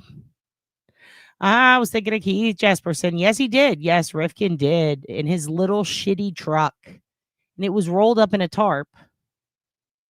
Oh, my God. And that we actually showed it on one episode. We showed the crime scene photos a while back when we were talking about Lisk. Which, by the way, this is what I'm talking about. See how this trucker's all sad? And he's like, we're not all bad. That's some real shit. And it's crazy that it's been 20 years and we're still talking about the same subject. The same subject. Pay for your crimes and let life live on. That is not our judicial system. I know. Sometimes you don't even do the crime and you still have to live under that scandal, And sometimes you do and you should be in jail. If you're allowed to get your pilot's license if you take antidepressants or have a history of mental health issues. I don't know. I know that if you're colorblind, you can't in the military, you can't be in the Air Force. And I know that because of Little Miss Sunshine. So that could also be bullshit. I have no idea. I would look that up because I wonder if that varies state by state. I don't know anything about air law or bird law. I'd like to learn. Thank you very much. But I would Google it. Yeah, I did not. I have no idea. I have thought of that while on a plane with a goofy captain saying weird things into the microphone, the intercom. I thought, I wonder if they allow people with whatever this guy has to fly. And are we going to be okay? I've wondered that. I've never wanted to look. Now I want to look. Report back, Ernie, and let me know. C. Smith. Yeah, how is the bomb cyclone gone? What's going on with that? I'm going to hit play and finish this so we can listen to this trucker be bummed. Don't drift away from a fantastic career because of somebody who's using the system and, hurting lives and things like that. It's a very rare instance, and it's not a common thing, especially in the trucks and stuff like that. And it is important to reiterate that federal investigators believe most of the millions of truck drivers on our roads are good people who should not be feared. Figluzzi took everything he learned from the trucker he traveled with, the sex trafficking survivors he spoke with, and his own research and put it into a book called Long Haul: Hunting the Highway Serial Killers. He says he's donating a portion of the book's profits to organizations that help survivors of human trafficking and organizations that support truckers. You can learn more about the FBI's initiative and the Butler Tech trucking program on our website. There, we also have some safety tips directly from the FBI. Jessica Schmidt, Fox 19 Now. The safety tips are: don't go to a truck stop and get in a truck with a stranger. Safety tip over. Bomb cyclone. She finally climbed out of the window, and when she came home, we had cut up the tree. Dude, when I get older, if a tree tries to trap me in my house, I'm fucking doing that. That's a great idea. Also, that was a terrible fingerprint. Tiff, you really need to get into that shit. Just go be a fingy analyst, okay? Tiff is really good at details. Tiff, we got to get you on some analytics team. We really got to, guys, we got to figure out what our MLM, what our VIG is going to be for this cult. Because we're staunchly against sex trafficking, so we can't sex traffic each other. We're staunchly against murder and self-killing, so we're not going to suicide together, all right? Some of us can't have Kool-Aid due to health concerns. You know who you are, kids in the chat, who can't have Kool-Aid because you go crazy and you'll have a heart attack jumping on the bed because you're insane. All right? So what's our VIG going to be, dude? Are we here to create a database? A database? Inzonia. Thank you, Vermont Breadsmith. I will star that because I want to know what that is. Tiff, read my fingers. If you go to a truck stop, stay away from the truck parking and stick to the convenience store parking. Great idea. A fingy analyst. Yeah, check those digits. Be a digit doctor, dude. Let's make toilet wine. We did agree we are going to figure out what our... Yeah, this cult sucks. We don't have anything cool that we do. What are we going to do? The beef? We're not starting a beef. We could make toilet wine. I'm allergic to alcohol, though. How will I know if it's good? You can go Will Ferrell whenever you want, or you could go feral. No Kool-Aid for me. Red and yellow dyes make me bonkers. See, Dr. On Call can't have Kool-Aid, so we're never going to Jonestown. Shut it, turd. Oh, my God. Now the kids are fighting. Ernie and the Turdy? Turd and Ernie are fighting. What's going to happen to your campaign? Are you guys falling apart? What are you going to run for next? Turd and Ernie? What are you going to do? What's going on with the bird and the turd? Love handles, we have a lot of rules. Yeah, we do have a lot of rules. We need to get rid of some rules, maybe? Get a little unruly. Insomnia. I call it graveyard shift. You guys call it insomnia. Well, we did blow away. Main question, how are you? Well, are you floating? Are you having fun, Sea Smith? You are a Smith of the Sea. Ernie Birdie saying, Rebbit disco, wrench the winch. Wrench the winch. Typing in the dark. Okay. Proud of you. You're getting it out. Make more Hugin merch. All right. I could do that. We send in cryptic chats during other people's live streams. Okay, that's good. We do freak out a lot of people. I do like that about you kids. Grisella was a pilot. Oh, shit. She's a hard bitch, dude. That one is a hard nut to crack. I love her.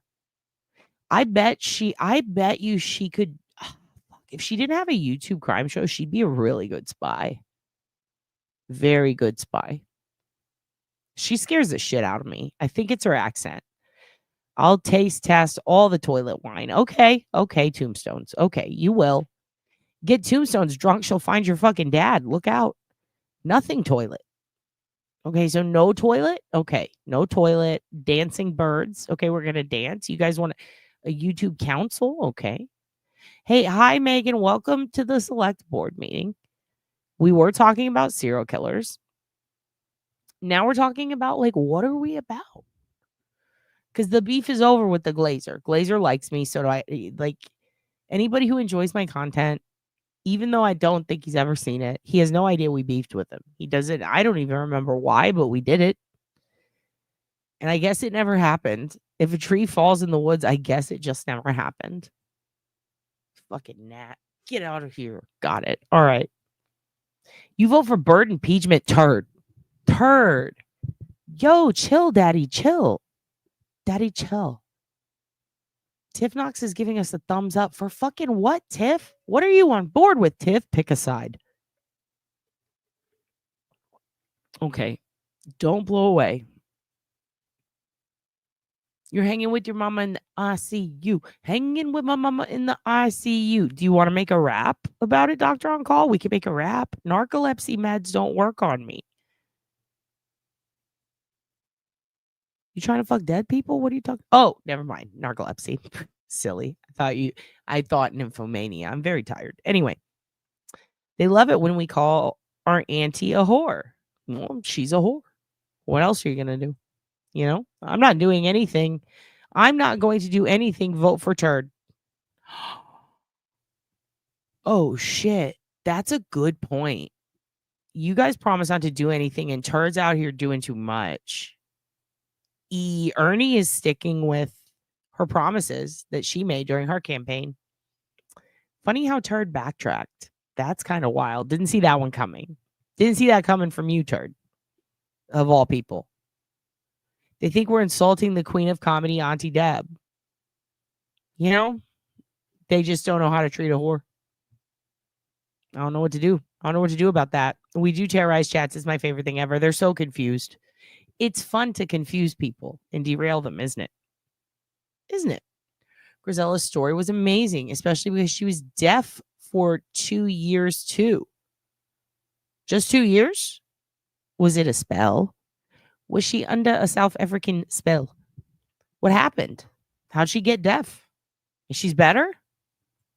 Damn. If she had an M&M stuck in her ear, I'm going to be fucking pissed. Don't tell me if that's true. Dinosaur, thank you. I'll find your dad even if he's not missing. Yeah, I know you will. I know you will. Where's dad? Moose Lodge. Done. Chat Terror is hilarious. I know you guys love that. She is an exceptional person. She is. She is. Only Palisade impeachment. Okay, fine. No Palisades for you, Ern. Will we be a corporation or an LLC? We could be a 501. If we donate, if we .org it. But then we agree we're not here to raise funds. We don't want to be a pyramid scheme. Who am I? I don't know anymore. I'm Bob. I refuse to vote. Down with the rules. Laws, more Auntie Deb, conflabs. Okay, we'll conflab. We'll conflab just for you. We failed the beef. We failed at beef, but you know what? Maybe we're too sweet for beef. Maybe we need to have some sweet beef. You guys ever thought of that? Maybe sweet beef is our future. You know? I did the same in the hospital, gave me COVID as a parting gift. Did they charge you for it? You're proud to knee a grizzly. Don't knee her. Speaking of knees, Uncle Frank needs kids' knees. So don't forget about that GoFundMe. You know what? Maybe that's the purpose of the cult. Maybe that's the purpose. Get Frank some kids' knees. You agree with Tiff? Okay, good. Excellent. Sure, let's do it. You guys are enjoying necrophilia. Yeah. When you fall asleep. Don't make me flush you, turd. Oh, this is so interesting. I knew the Glazer would love you. Never met him. Don't know him. But the beef is off because he likes the jokes that I wrote for Aunt Deb. And anyone who respects my jokes, I cannot beef with. I'm not going to fight it. You don't fight a compliment. Necro meds probably don't either. True. True. I make a miserable patient. Dude, me too. All right, there's new John Benet Ramsey news. Let's watch it. Let's watch it. Let's see what Papa Ramsey has to say. I swallowed some cinnamon. I don't I don't recommend it. And then I'm going to share some bummer news with you, and then a palate cleanser, and then we will get the heck out of here. Here we go. Now, along with Director Joe Berlinger. Good morning to both of you. Good morning. Nice to see you. You know, we saw 28 years. I mean, it's just hard to even believe. You're 80 years old now. It happens. You said in that clip we just showed, I'm going to be searching for the rest of my life. You are still searching for an answer. That's why I'm here. Yeah. You know, really, I've done these media interviews, and I'm grateful for your attention to it for two reasons. One, to keep pressure on the police to do their job.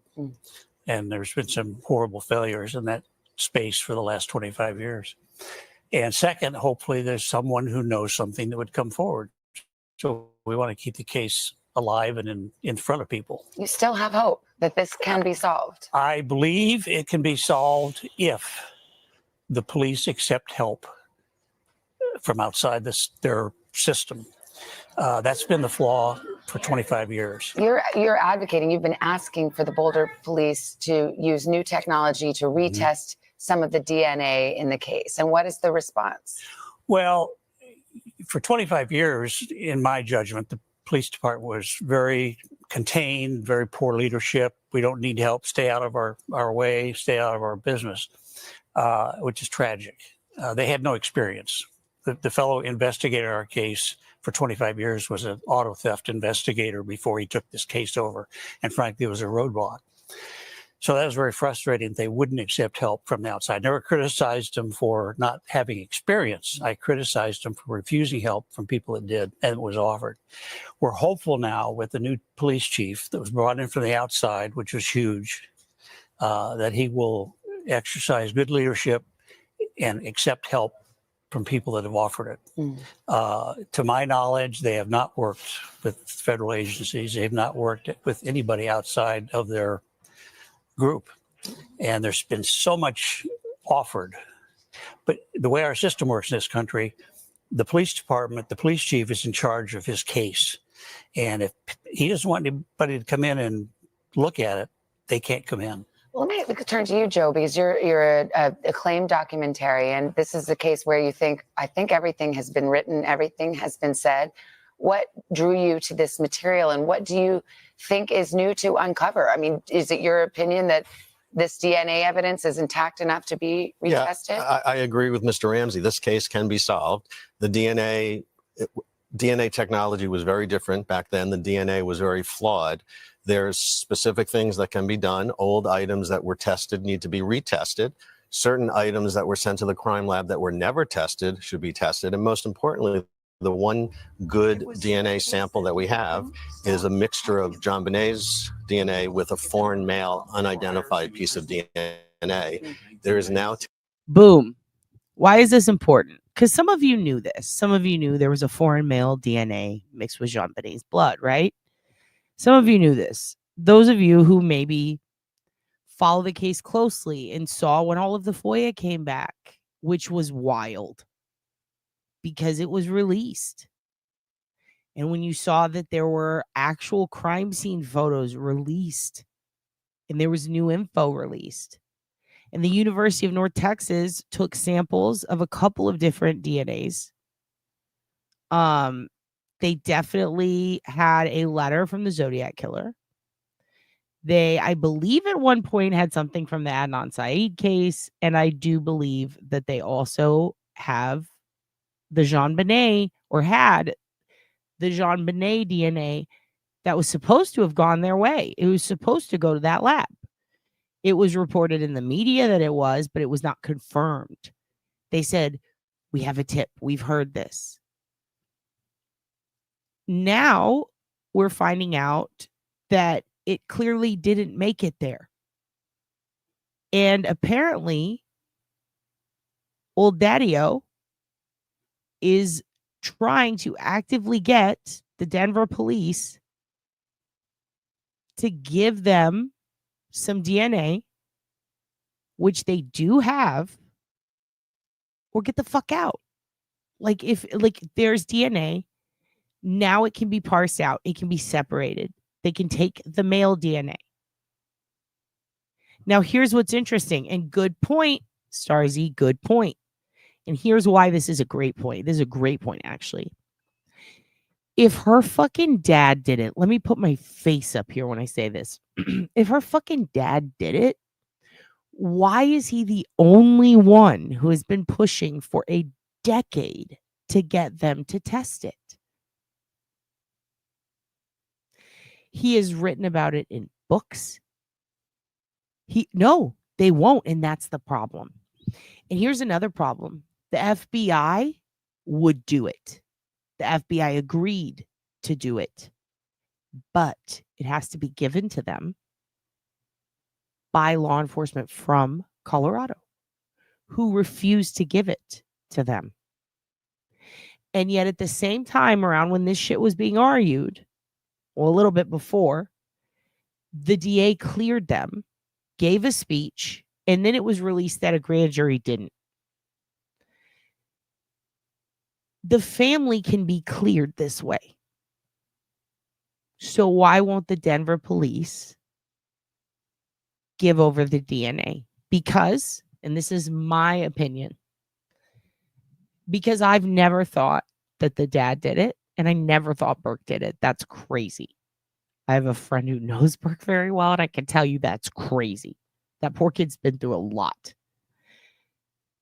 I don't think that the police want this DNA to be proven to not be John, because they have spent their entire case, the entire time, all the money that they've been given to work it, all the manpower, all the time, all of the hold on, we're still working it. We can only know things the killer can know. We can't put that out there. They have been pushing it for over 20 fucking years. And they have been pushing it in the direction of him and Patsy. And I get why at first. Then we find out that old Crazy Eyes McGee, the lady working it, wrote a book and made a bunch of money off of it, pushing the narrative that I was terrified when I was in the room with John. Well, let's look at her fucking clearance rate. Okay? Because she's got the clearance rate of a TikTok psychic. It's not good. So to see that again, because this is not just once, for many, many, many years, John, has been going on TV going, hey, can you fucking give the DNA to this lab, to the best DNA analyst in the world who is right across the border in Canada, and who I think her name might have popped up in the Karen Reed trial. Her name has popped up in every major case that got solved. And they said, could you give it to her? Could you give it to Othram? Okay, fine. Give it to University of North Texas, who has the best lab in the country also. Give it to fucking anyone. Give it to Parabon Nanolabs. We will pay for it. And the department said, nope. They used the fucking excuse that there isn't enough. There isn't enough. Because if we give you this sample, then what? Then we don't have any more samples. And if you fuck it up, that could fuck up the whole case. No, you're fucking up the whole case. It's been over 2 decades. You're fucking up the whole case. Also, what does John do? He gracefully goes, okay, fine. Okay. A few more years go by. Technology advances. Now they don't need that much. You can just give us a snippet and still have multiple viable samples with what you already have. Just give us a tiny bit and they can figure it out for you.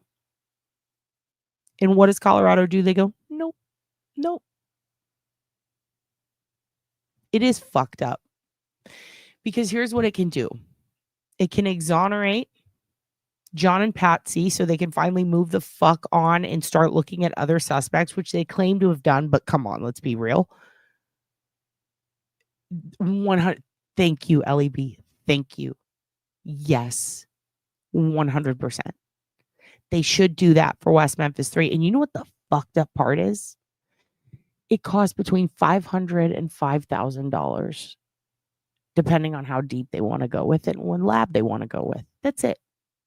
That's the cost to find out who killed Jean Benet, who killed the West Memphis Three, who killed the yogurt shop murders. Who did that? That's the cost. Between $500 and $5,000. And the police who don't want to give it up to the FBI, they don't want to give it up to any agency. Yeah, Patsy's dead. She died of cervical cancer, right? Was she fought twice, 3 times? Jesus. He has the money and he offered it. He offered it. He's been offering it for years. He said, I will fucking pay. They said, we don't want your money. Nope. They don't need to. He's offered it. So many people have offered it. Production agencies have offered it just to get the results. And they don't even need to debut it. They just want to offer it. So NCMEC, so many different companies have sponsors that have gone out and backed this idea. Like, let's just come on. So when people say it was John, I say, hold up. Why would he want the only viable DNA sample of male DNA tested? Well, naturally, because it's not his, right? So why not find out who that person is? Because here's the thing. None of the officers at the crime scene bled on her. Why would anyone bleed on her? If he thought it was Burke, do you think he'd pay for that test and offer it over and over and over again?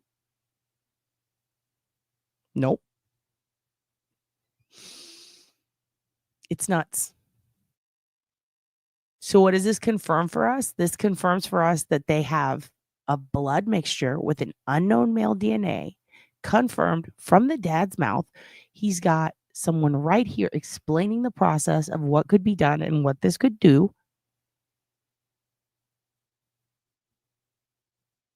And they're not like, they don't want to do it. So either they don't want to be blamed when it turns out it's definitely someone they never looked at, that it's definitely not the family. Exactly. It wouldn't be unknown. It wouldn't. But when they did that DNA test at the time, the early versions of it, they couldn't tell as much as they could now. You know what I mean? At the same time, they would have known, I think it would have been mitochondrial. No, it wouldn't have been mitochondrial. They would have known that they were related, right? Right? Even if they were to test it and say, because they're saying because it's mixed. You know what I mean? Her DNA is mixed in with the male DNA, right? So no matter what, their DNA, or at least a partial of it, is going to be mixed in because hers is. So with the ability to separate the male from female, they could retest the family and then his could pop up. It's very confusing. They could just do it and confirm it's not Santa Claus, it's not the neighbor. Like, there's so many things that they could do it and run and find out, but they could also confirm it's not one of their own. I don't get it. It's just another confirmation. And here's the other thing. It was in a spot that no male DNA should have been in. So no matter who it is, it shouldn't have been there. And boom, that's the new suspect. They don't want to take their eyes off anybody but John. Simultaneously, I don't think that they want people to know that they fucked up. And remember how Richard Allen was right under their noses? Imagine almost 3 decades. They said they tested everyone, but they did it back when DNA was kind of new. And every time they said they would retest, they never did. Or they won't give us the results. To find out that we have guaranteed confirmation this is unknown male DNA. Test it. Test it. Why not? Technology where those two DNA samples can be separated and genealogical DNA, family DNA, 23andMe type of DNA, which has been used so successfully in a lot of cold cases, can now be utilized if only the Boulder police would, I don't understand this institutional intransigence to solving a case. They need help. There are labs, private labs that can do this, that have offered help. It's time to solve this case. This is the most brutalized man, I think, in American history. I mean, imagine losing your child in the way that that child was lost and being blamed by the media, in large part because the police fed false stories or incomplete stories. Oh, and by the way, let me just pop in and say this. He also lost his first daughter in a tragic accident, an auto accident. It was bad. And guess what? After Jean Benet died, he got blamed for that too. And then he lost his wife to cancer. To the press. And it was just a wildfire of wrongful accusation. And we read the statement from the DA and the Boulder police who've responded, and said that they are making progress and that they are continuing to work on the case. I just want to point out that they did issue a response, which we played.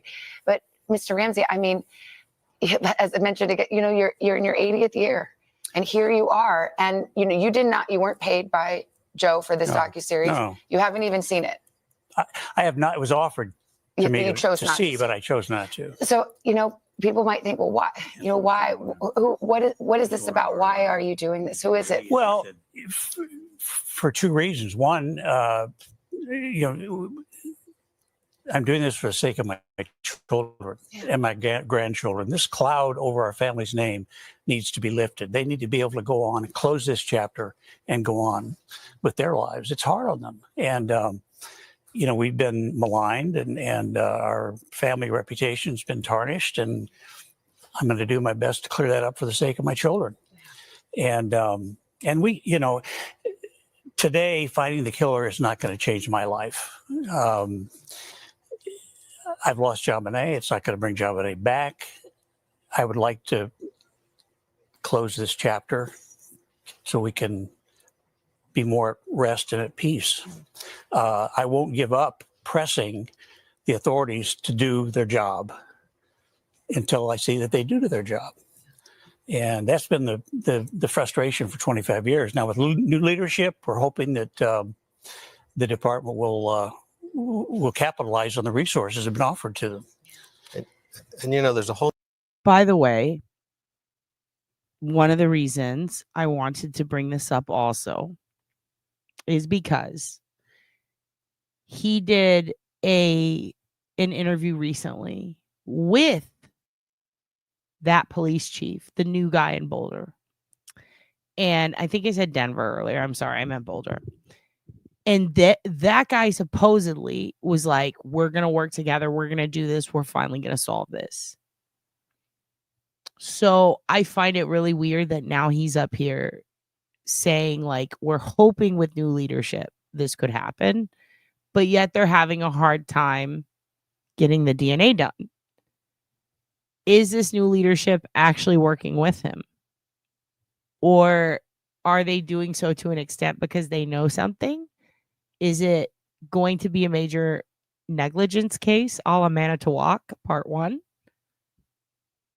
Why say you're going to help and then flip? Very, very weird. Let's keep going. Whole new generation of true crime fans that have rediscovered the story, going down these rabbit holes on Reddit and message boards. Do you consider that to be a good thing? Continuing to blame the family, continuing to spin conspiracy theories, continuing this absurd story that maybe the brother had something to do with or do with it. It's just nuts. So I really wanted to set the record straight. It's a very clear-eyed examination of how it's so obvious that this was an intruder. I mean, that kind of attention can be a double-edged sword. I mean, we just saw the Menendez docuseries, and now, the authorities in California are seriously looking at re-examining that case and resentencing the brothers. Apparently, there's going to be a docuseries based on this case, the Ramsey case.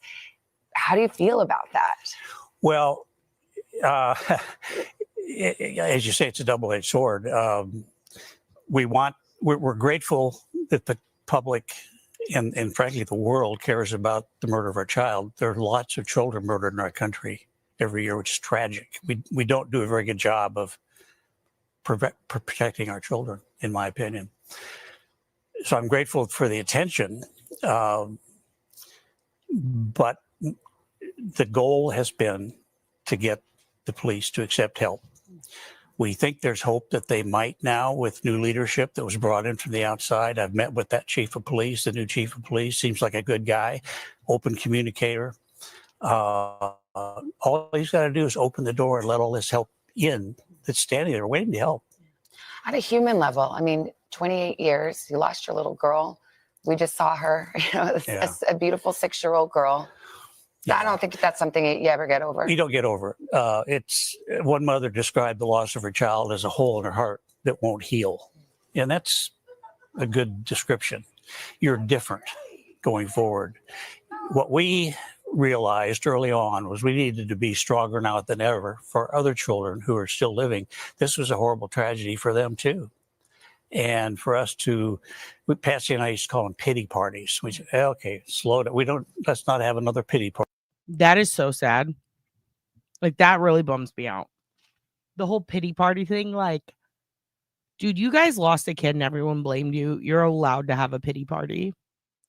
Like, you went through 2 decades of hell, cancer, people blaming your son, Dr. Phil looking at you crazy. Like, yeah, you can have a pity party, dude. It's okay. You could just call it mourning.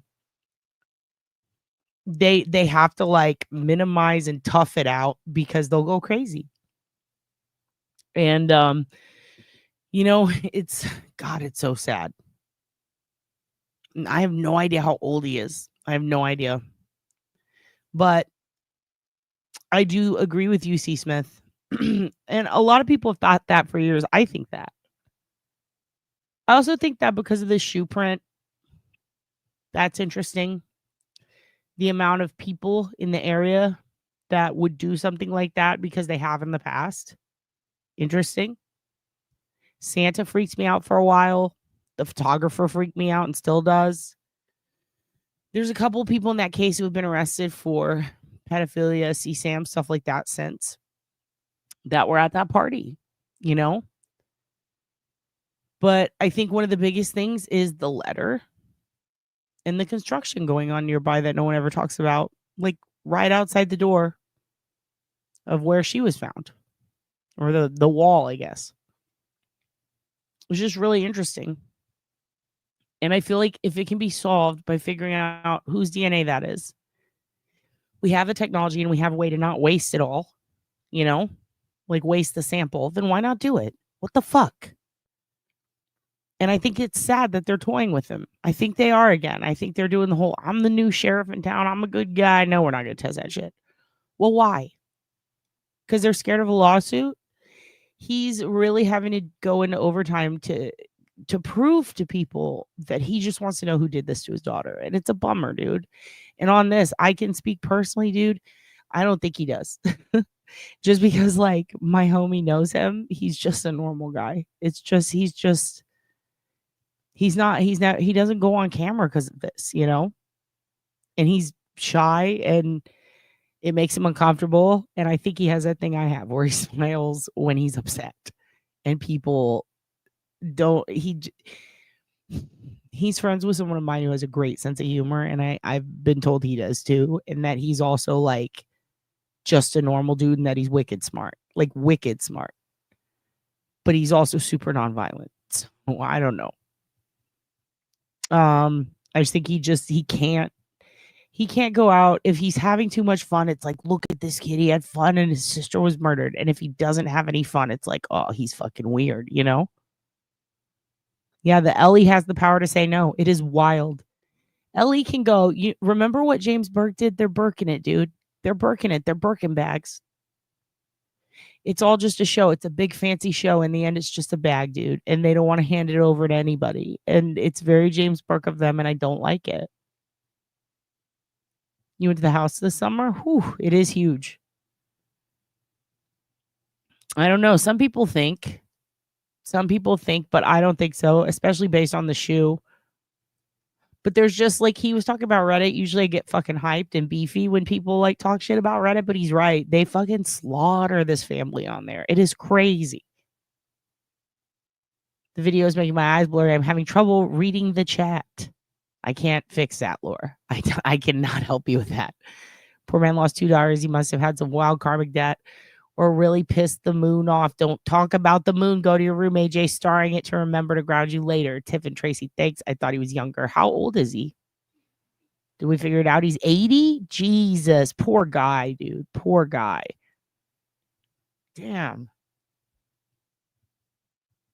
Anyway, someone is dug in on their position. I mean, I am. I don't think they did it. I think the note is fucking weird, though. I think it's somebody who's, and here's the other thing. I'm a little conflicted because, like, if they didn't do it, did they do the note themselves? And that's what trips me out. But I don't know. I think it's someone who knows them, who maybe heard them talking. Because the maid did say that he had discussions with two people where he mentioned a Christmas bonus. And here's another thing. I think his neighbor would have known that bonus. And that guy acted real fucking weird. Is it his neighbor, his bestie? And then that guy disappeared afterwards and just kind of acted weird. There's just a lot. There's a lot. I'm not going to go accusing people, but kids don't vote or pay taxes. That is true. The media screwed over their family. I hope whatever yep. Two's my bestie and went last year to one of those ghost tours they have. I'll bet the energy is palpable there. AJ, you're talking about energy? You're so grounded. That infuriates me. Bless him. He's in his 80s. And here's the thing. We've seen, okay, here's another thing. This is just opinion, behaviorally speaking. This guy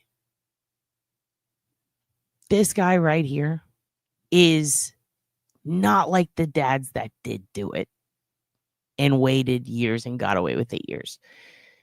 There are other cases where you see parents get busted, people get busted who were in the search party, leading the search, or they were friends with the victim. They were this, that, the other. But they stop in cold cases. They stop looking. They stop sitting there going, help me find them. They stop. Usually a couple of years later, if they hold out that long. This dad's been doing this for 30 fucking years. He's invested a lot of time and money to advocate for his kid.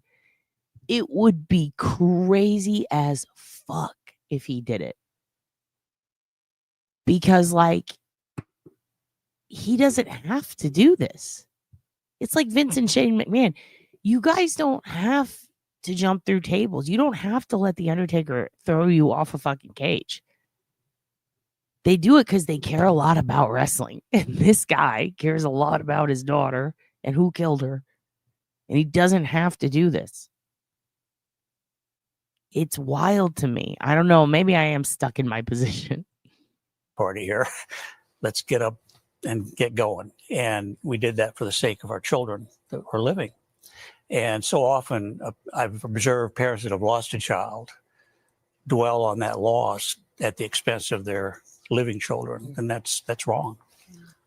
Well, it's a fascinating new docuseries. Had the opportunity to watch it. Joe, thank you so much. I do want to go back to this because I agree. The letter is key. Who wrote that? And here's the thing. It was written on a notepad that had imprints under it. And it was the one on top. And that wasn't that upstairs? And then they found it on the stairs. So, like, somebody would have had to know to go up there, to write this down, to rip it out, to put it down on the stairs. But here's something interesting. If you're pushing hard on something and you're using a pencil or a pen or a marker, whatever, you're going to see like bleed through if it's a marker, imprints if it's a pencil. So the person didn't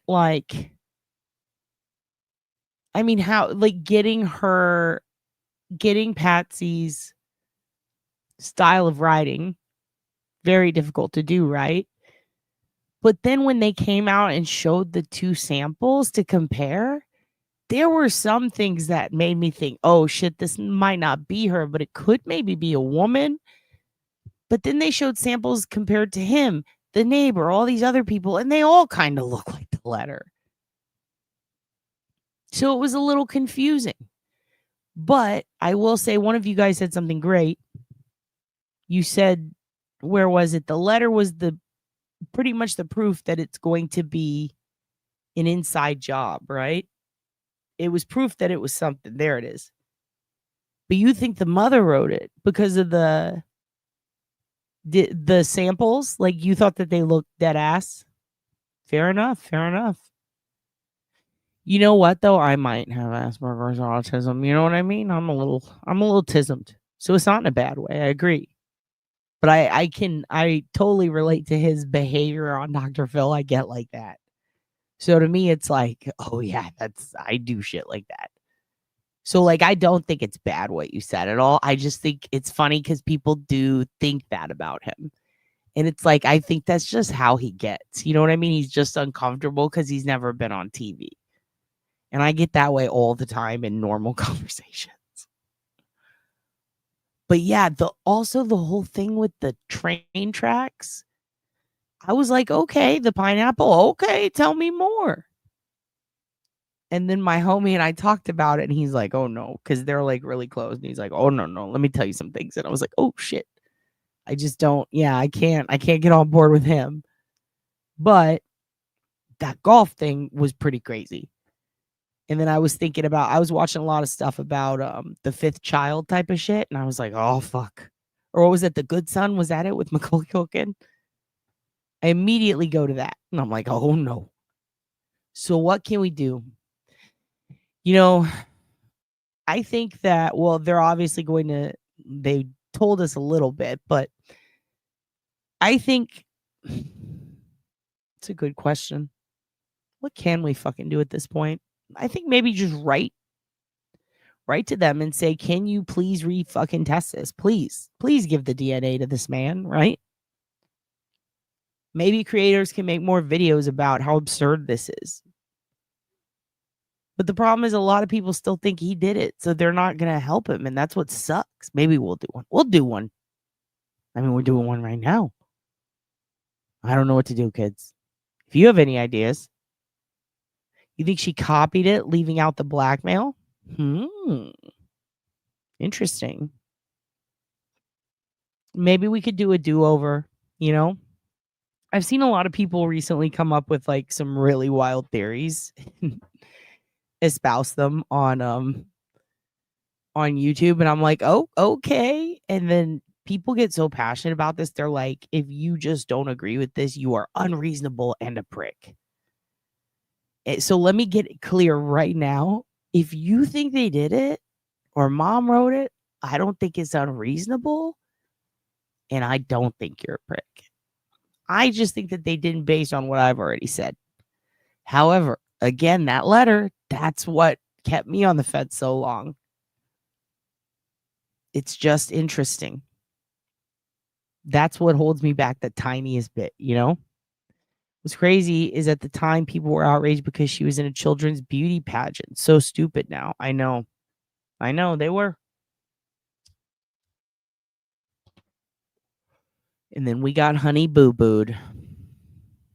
Whoever wrote that note speaks English as a second language. This is interesting. I've heard this before. Who said this? Oh, is this Crystal? Hey, girl. Is it you? Is it you? So I've heard this before. A couple of my friends have said this. I wonder if you're one of them. But yeah, I've heard this before. There's some tells in there. And there's also there's some movie related things. We're not going to talk crystals.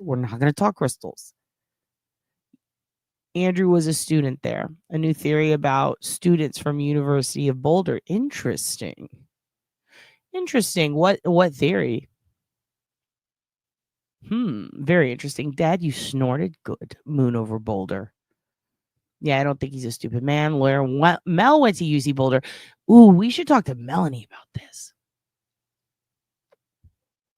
He was at Crime Con last year. Oh, Boulder is weird. They believe in the moon. Yeah. What about the Crystal Reisinger case? Oh my God. We're going to have to talk about that sometime. Whew. No, but I wanted to clarify just in case, because I don't want anybody to think that this isn't like a cool place to talk about their theories if they do think the parents did it, because I totally get that, you know. But what I don't get is why he would want to push this if it was him, you know? So it's like, to me, that's what's absurd. Sounds familiar. The letter pen pad was Patsy's. The pen pad was Patsy's. Yeah, it was. And it was up there on the right at the top of the stairs on the right? There was also a sex scandal at University of Boulder, and the guy being investigated was living at Ramsey's house between the end of the 90s and the 2000s. Interesting. Starring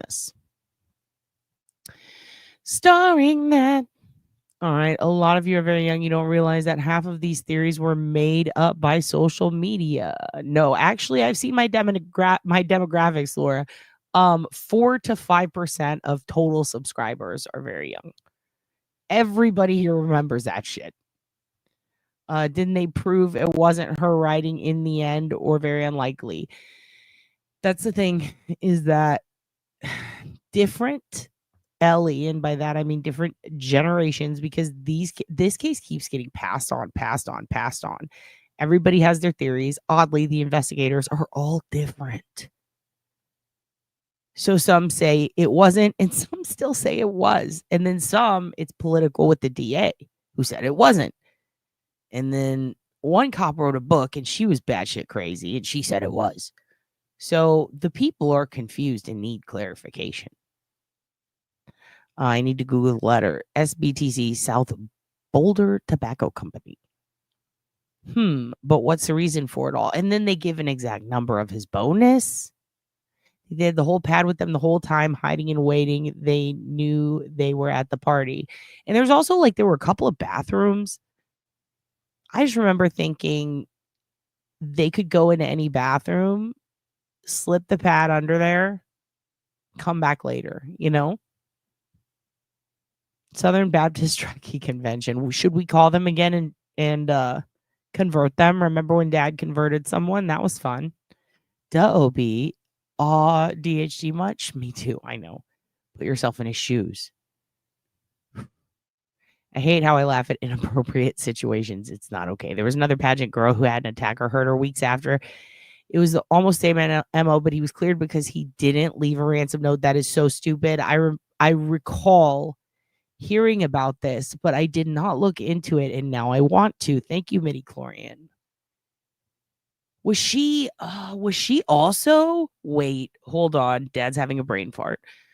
Was she also one of the kids who stayed at the Santa's house? Because my head will explode if so. Oh my god. Starzy, kind of same, but sometimes they're just gross, and I'm like, The changing language and verbiage style shift the further into the writing. Yep. And then they did do some references that were pretty weird. I can't believe it's not for sale. Everything is for sale. Everything's for sale. That leads me to the brother with parental cover-up. Oh, that kid. Yeah, I can't with the brother. I don't know. There's never been a crime, I don't think, with a child killing someone with a garrote. Like a child that young, maybe 16 and up, 15 and up. I need to go through my internal Rolodex. Give me a moment. Let's finish watching this. Much, Mr. Ramsey. Thank you for Savannah. your time. Thank you. And we should mention Cold Case True. Who Killed John Benet Ramsey premieres next Monday on Netflix. Oh, hey, Crystal. Hey, thanks for Maybe watching. Don't miss Maybe it was you who told me about that the shit. Today Show every weekday at 11 a.m. Eastern, 8 Pacific on our streaming channel, Today All Day. To watch, head to today.com/allday or click the link right here. Well, friends and family. Okay. So maybe it was Moonstones. I'm sorry. Maybe they're French Canadian attaché. Well, see, that's the thing, is the whole attaché thing and a couple of other specific things in that seem to be movie quotes. And there were movie posters on their walls that, it's too much. It's a rabbit hole. I would like to have it here to show you before we get into that, but I do think it's interesting that we now know there's enough DNA to test Ramsey still wants it tested. It fucking exists. For some reason, it didn't go to UNT yet. Why aren't they testing it? Here's what it is. What the fuck? There's so much we can garner from that. And we also learned that there is, if you didn't know, there's a new investigator in town, and he's fucking boss hog, and he's going to solve it all by not testing the DNA immediately. Wow, what a great idea. It's pretty much proven. Pretty much proven. Patsy didn't do it. Yeah, agreed. But here's the thing. Pretty much proven isn't good enough for some people, Cindy, because some people want more. I'm thinking that you guys are getting that from the DA clearance that was given. Yeah, I know about this. I referenced this lightly earlier, but okay, I know what you're talking about now. Yeah, I heard about that. It's maybe we will do an episode. We'll do an episode. That's that one. I am 25% okay, and then I'm 75% okay. I mean, I want to know more. I have questions that I would like to ask, because there's a couple of things involved with that confuse me. I'm not against it. I'm for against it. I just have more questions. You know what I mean? Oh my God. Getting a call in the middle of the night. Who's this? All right. Cindy, I remember her being ruled out. She wrote it too. Was it ruled out, or was it the DA clearing her? Because the DA did. Yes, there was the Mr. Cruel theory. That was true. They said the same thing about Mr. Cruel in a couple other cases too. One in San Antonio, and that was nuts. And they said it about Joseph James D'Angelo was Mr. Cruel. Remember? Thank you so much, Megan, for gifting somebody an Oblivious Benson membership. Her daughter was a beauty pageant queen, and they made a reality series about her. Hold on. Was it Coffin Fucker who wrote the book? Because that would track. It could have been shifted, so depending on which part was tested. Interesting. Megan, you hooked Dollyhood up with a membership. Hey, babe, will you let the Mookies out? DeHugan wants out. He wants out from his cage. Okay. Honey Booze Booze. Yes, Honey Booze Booze indeed. Well, Mitty, I don't remember that. Yeah, I need to go into that. UC Boulder, student theory, YT, rambling roads, intruder theory, worth a watch. All right, I'm going to start this, and I'm going to look more into Frank Zelli. This is Douche Canoe. That will be my new pen pal. District is already. There you go. That's who you write. Look at stop changing her handles, changing the game, giving us a route. Maybe that's what this cult is about. Decluttering and figuring out a route. I'm sorry, we're a select board. Maybe this is what we should vote on. What was the name of the other little girl? I mean, I guess she's an adult right now. Let's not dox her, but yeah. What is it? Cloud. All this may have been messed up because they had one inept. I think they had two. I think they had a Poopa Trocta and a Paul. I do. I really do. I think that lady was batshit crazy. I'm going to be honest with you guys. Yeah, the grand jury ruled to indict one of the family members, but the DA flipped the ruling. That's what happened. That's why people were pissed at the DA, because like I said earlier, the grand jury did not say, no, they're cleared. And the DA went, nah, fuck that. They're cleared. So that was not a good look. But the Ramseys also had no control over that. They put it in the court's hands, and what they chose to do and what the DA chose to do. I can see them being like, fuck, now everyone's going to hate us more.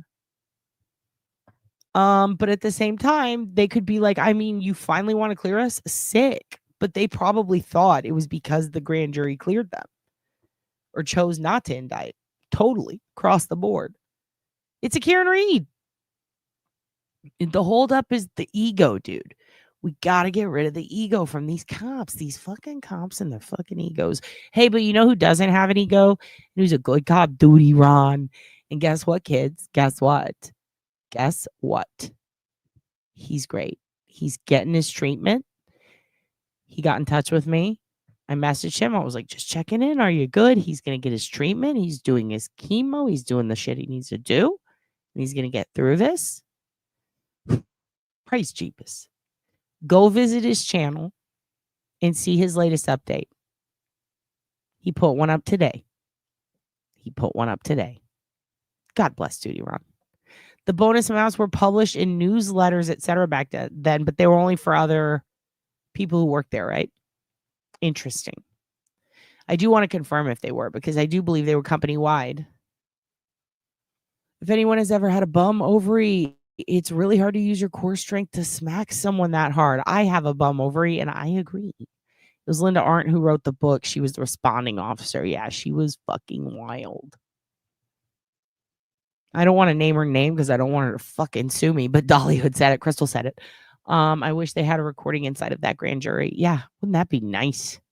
Did the father fly aircraft? I heard that, but had no proof. Didn't his friend? I think his neighbor did. The dad and them got on a plane the next day and left, I believe, for a planned family vacation. But the thing that a lot of media leaves out is they weren't allowed to go in their house, and they would have had to get on the plane to go to another place regardless. So there's that. Let me see.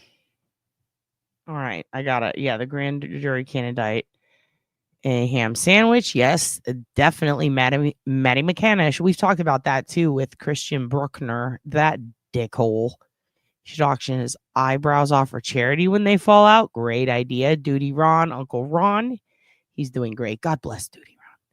He got a second opinion. It was much better. Thank the baby Jesus. I know. We're so happy. Make sure you go support him. Go watch his recent video. We love us some Duty Ron. And I cannot wait to talk to him about a case we covered last week, 2 weeks ago. We're going to get into the au pair stuff again.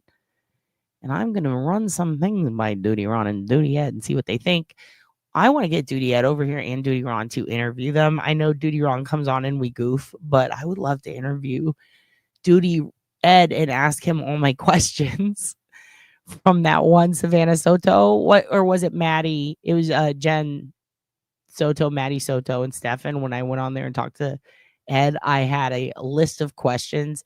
That dossier is still on my docs. We are going to talk. I love that. I was like, so tell us about that time you stopped anthrax.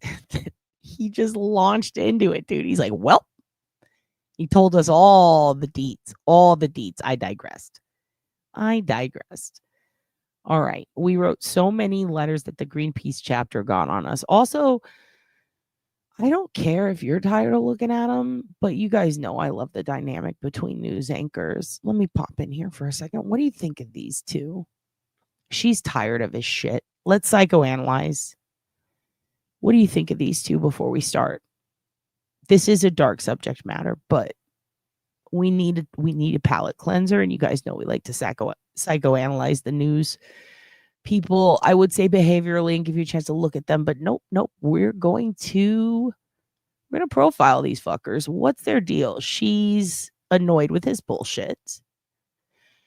He is doing an American Beauty. He just left his wife and kids. He has a Firebird. It does not run. He says he's going to work on it. He doesn't work on it. It just sits in the garage. And every day he looks at it and he goes, my bitch wife is taking all my money. And she gets up in the morning. She runs. She jogs. Okay. She jogs. She eats a healthy breakfast. She has oatmeal. She probably gets some berries in it or some shit. And she texts her best friend from college who was in her fraternity at an elite HBCU. And she says, I have to put up with this motherfucker every day who eats fish. He puts it in the microwave. He makes everything smell like fish. He burps. He snorts. He farts. He tries to touch my hair. I am going to file a complaint. And she says, girl, I am so sorry that you have to put up with that shit. And then he comes into work and he asks her the most inappropriate questions. And then boom, news. That's what I think is going on here. There is no sexual tension between these two whatsoever. What do you guys think? Am I reading too much into it? Am I reading too much into this? Is this a note sticking out of his pocket, or is it a pocket square that is a square? Did he put it in the wrong way? What is this tie? Why does he look like he's been crying? What did she say to him right before they started? Today's the day you're losing your job, hun. Boom, news. She's wondering how much more money he makes than her. Ooh, she's done. She's done with getting paid the bare minimum. That he flew some people to an island like Epstein? Holy shit. I'm whispering aggressively. Glenn Stein living at the... Oh, okay, we're naming names. We're naming names. All right. Oh, shit. Sandusky? Crystal, glad to have you on the select board. My God. Dropping dimes on everyone in town. Starring that. Crystal's going to have to come on and talk. I know exactly who Dollyhood is. And listen, she knows a lot about this shit. She's my Jean Benet homie. Haven't gotten to see her in years. Crystal, you got to come on. You got to come on, Seabass. Let's talk about Jean Benet. Yeah, that would change men getting paid more than women. Don't get me started. I won't start you up. Won't get you riled up. Great read. Wash bar. You know about that read? It's a good read. I will go get it from the library tomorrow. Racing form in his pocket. Yep. He's a bookie, or he fucks with bookies. Is that why his wife and his kids are gone? He spent all the money. Oh, John, a special island. Here we go again. That's enough, LEB. I was kidding about the MC thing. Read him to filth. This man is following his dreams and he shouldn't. Okay. Canton Bob spent 30 years in a North Korean prison camp. That's why he's so grateful and open to new ideas. Absolutely. Looks like he's puckering his ass because he's trying to hold in the explosive diarrhea from eating Taco Bell for lunch. And he stained his shirt. And then the very wife that left him brought him a new shirt at work. And he's still not going to say thank you. John Sidney McCain, RIP. They stretched his alarms. Ooh, poor John McCain. Got his arms stretched like a motherfucker. If your arms get stretched at the Hanoi Hilton, you could talk all the shit you want. I thought you just called Dollyhood Mahjong Benet Ramsey. Well, God damn it, that's a shirt. Mahjong Benet Ramsey? We're going to get in so much trouble. Tiff, how dare you put these thoughts in my head? Of course, we're going to make a Mahjong Benet Ramsey shirt now. God damn it. Tiffany, go to your room. So I'm raising your allowance. All right. We need to find this pregnant woman in Indiana because it's Gary, Indiana, and that's terrifying. Your grandmother's name was Mahjong Benet Ramsey? Or John Sidney McCain? Which one? Pretend I didn't say that? Nope. It's been said. It's been said. It has been said. And so it is. Ernie Birdie is laughing. Hugin should be the artwork on the tile. Star Z. I'm starring that. Oh my God. You're ungrounded, Star Z. Yeah, grounded. Tiff is grounded. Bob has grounded you. Give me my mustache bow and my mustache comb. I must brush it and then tell her she's grounded. How do you spell that? Mahjong? Mahjong. Come on, Tiff. That's not how you spell Mahjong. It probably is. I honestly don't know. Nothing. It never looks right when you spell Mahjong. All right. We're going to watch this. We're going to find out. I'm going to tell you who this missing lady is. And it's infuriating because it's in Gary, Indiana, which we don't. Oh my God. Stop with the feral. See, you guys act crazy and the song comes on. He does have poor hygiene. You can tell. He does. He's got squirrel mouth. He's got resting squirrel face. It's because it's written in Japanese. Oh, that's a good point, Star Z. You're grounded again. You're grounded again. Yeah, they shouldn't. So that's the home of Darren Dion Van and also all other bad things on earth. So don't go there. It's not a good place. I'm going to tell you right now, her whole family and everyone thinks the boyfriend did it, naturally. And once you hear why, naturally. But this is a spooky dooky situation. And if you see her, call the police. Also, not on her. Here's the thing. She's super fucking pregnant. And it has been a minute. It's been, I believe, over a month, if I remember correctly. So look out. All right. I just cracked up really loudly. Hope I didn't wake up the neighbors. I hope you did. That's what you get for having good ideas. Mahjong Benet Ramsey. Mahjong. Mahjong to you. See, you kids are, you're so,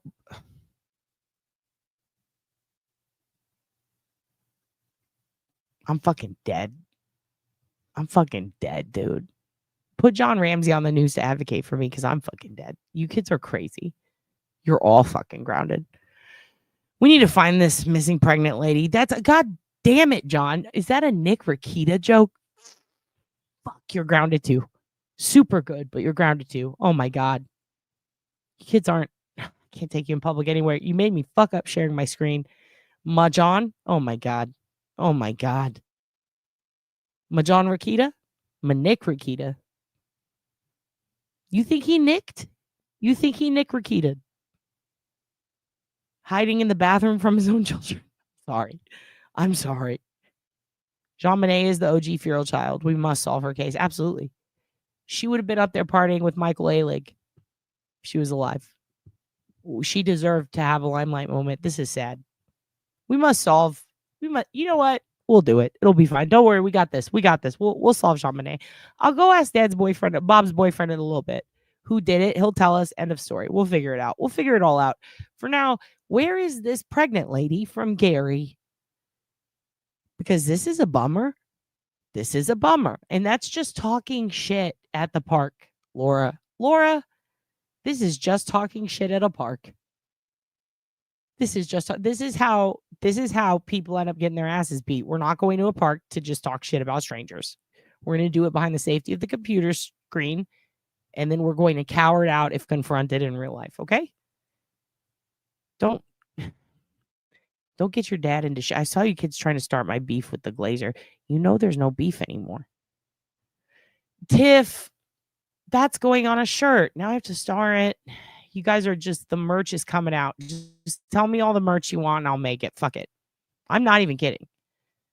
I put out the love for this coat, so I'll pull it out again. God damn it. Tiff, Laura, whoever you are, you're fucking grounded too.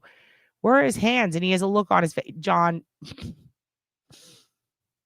Yeah, you're right. You're right. You're right. The excommunication of law pope. His robes were white as snow. AJ, you're not allowed to talk about church shit in here. You're in cult time right now. It's Geraldo time. It's not. It's these two time. That's a lovely dress. He's a mess. Family of a missing pregnant mother from Indiana are asking the public for help in finding her. The mother of the missing woman believes her daughter's boyfriend had something to do with her disappearance.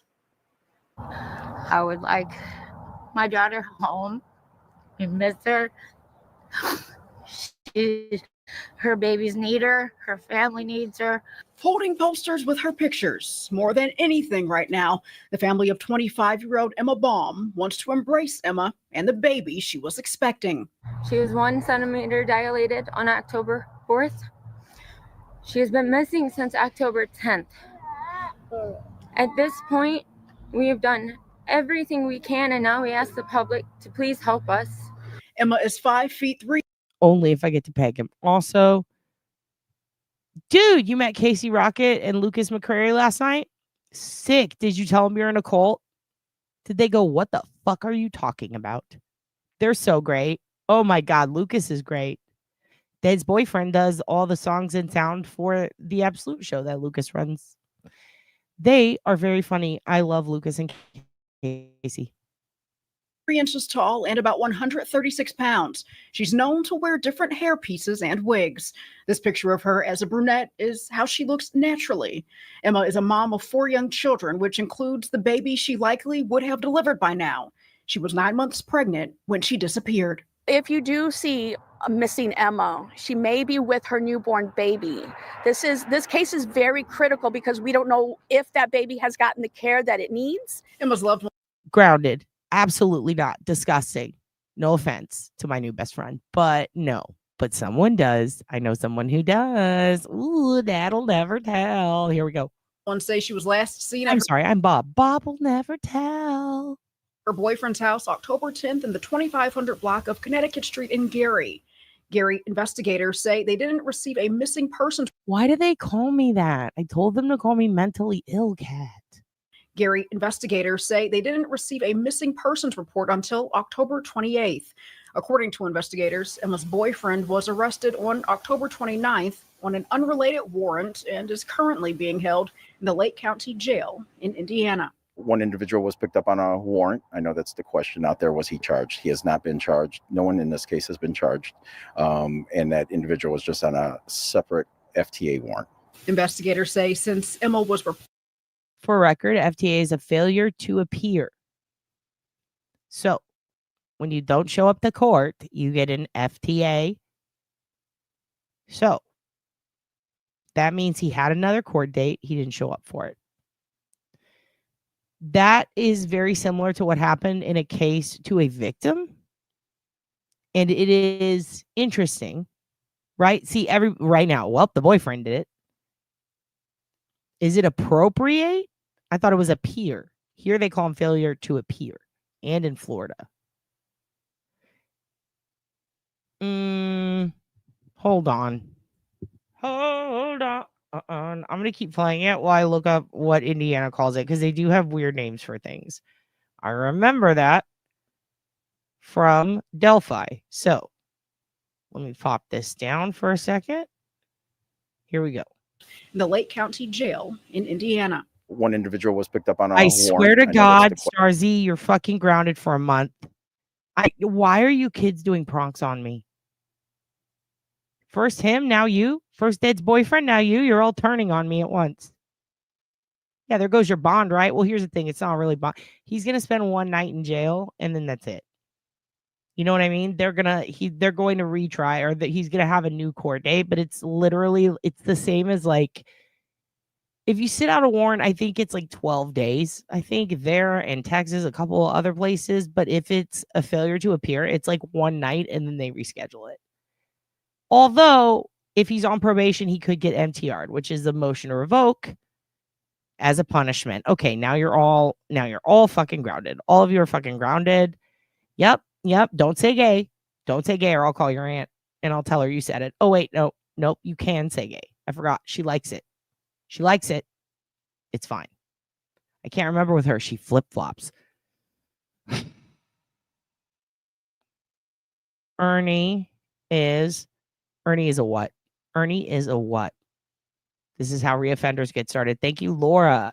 Sitting in the front of the class, raising her hand all the time. And guess what? She's the only one fucking paying attention. She's the only one not grounded. How does that feel, everyone? I only crush on men with a same.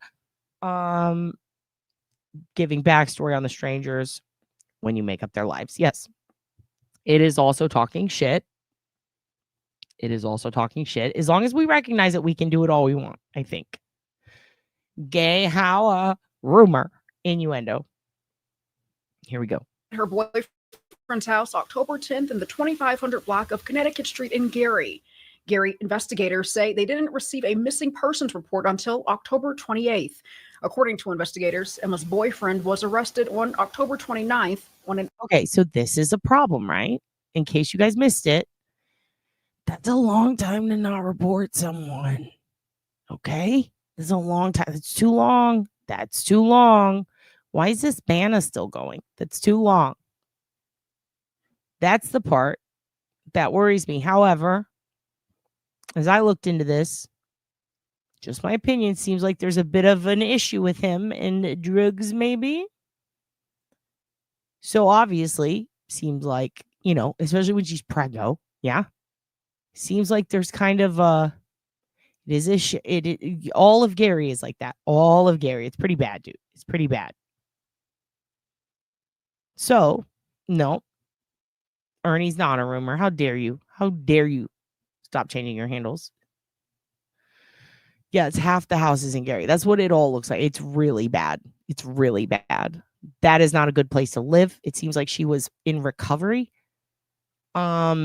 Boyfriend, not so much. It seems, in my opinion, for entertainment purposes only. But Gary is so fucking dangerous that I'm 50-50 on it. The family seems to think he has something to do with it, obviously, because he didn't report her for a long time. However, if he was relapsed or if he was active in addiction, there could be a reason. Maybe he wasn't home. I would like to dive deeper into this because this is absurd that it's been this long. She's that fucking pregnant. I mean, Savannah Soto, we saw how much coverage that case got.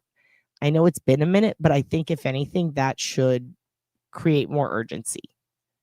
So I would urge you guys to maybe I'm going to go start a thread on Reddit for this. And by the way, I need to start a thread for 2 other subjects. This was on Nancy Grace. 100% the husband did it. Okay. You were scared, right? Yeah, people get carjacked there all the time. Gary and Flint are terrifying. All right. I'll say that. What do you think about it, Walk? It got hit bad when the U.S. steel industry folded. There was only one good job in down, and it was at the GMC. A lot like Flint, too, right? Isn't it interesting? The trends. The water's not good there. Darren Dion Van tried to light a woman on fire, doused her in gasoline, killed a bunch of women in Gary. And maybe Austin. I would give my loved one 2 hours max pregnant. Exactly. But if you're on drugs or you're not around, you know, that's what I'm wondering. I want to know more. What was going on there? What was going on in the home? Now, I've looked into it a little bit, but I do think that regardless, I do think that there's, believe it or not, Gary has some pretty decent cameras. Just like we were talking about with the last case, which I'm about to update. It's a real bummer. And then we're going to close with a palate cleanser. But there are things that can still be done in that case. We're talking about Hannah Kobayashi next. So let's get through this. Get a good look at her. And then that's the thread I'm going to start. I'm going to go on Discord and I'm going to start the Hannah thread and this thread if it's not already there. All right, let's go. Unrelated warrant and is currently being held in the Lake County Jail in Indiana. One individual was picked up on a warrant. I know that's the question out there. Was he charged? He has not been charged. No one in this case has been charged. And that individual was just on a separate FTA warrant. Investigators say since Emma was reported missing, they have helped in her search. There's been 3 different locations that have come up in the investigation. So that we've exhausted those means and looked into video that was possibly in those areas that she was last seen as well. Loved ones described Emma as having a heart of gold, someone who would do anything for anyone. And now they're pleading with anyone who knows something to help them reunite with Emma and her baby. We love you, Emma. And if you can hear us, there's nothing that you have done to make any of us stop loving you. We trust that somebody knows something. And we want her and home. we want her We home. want her home. Well, anyone who does know anything about where Emma Baum is located should contact Gary Police. It's now been 10 days since a Maui woman was reported missing. Okay. So, before we launch into the last topic, yeah, we will figure out who killed Jean Benet. We're on it. That's going to go in a thread too. We'll start a thread there. I will actually write this down because I will forget it. So what are we going to do? We're going to solve Jean Benet. We'll do that. Fuck it, right? We're going to find Hannah. Still needs to happen. We're going to go into that next. And we're going to find Baum in Gary.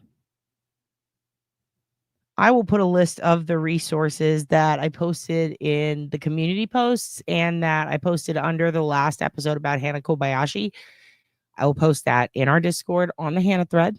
And then we're going to have a Baum thread and we're going to post all the O's that we can find on her, the X, everything.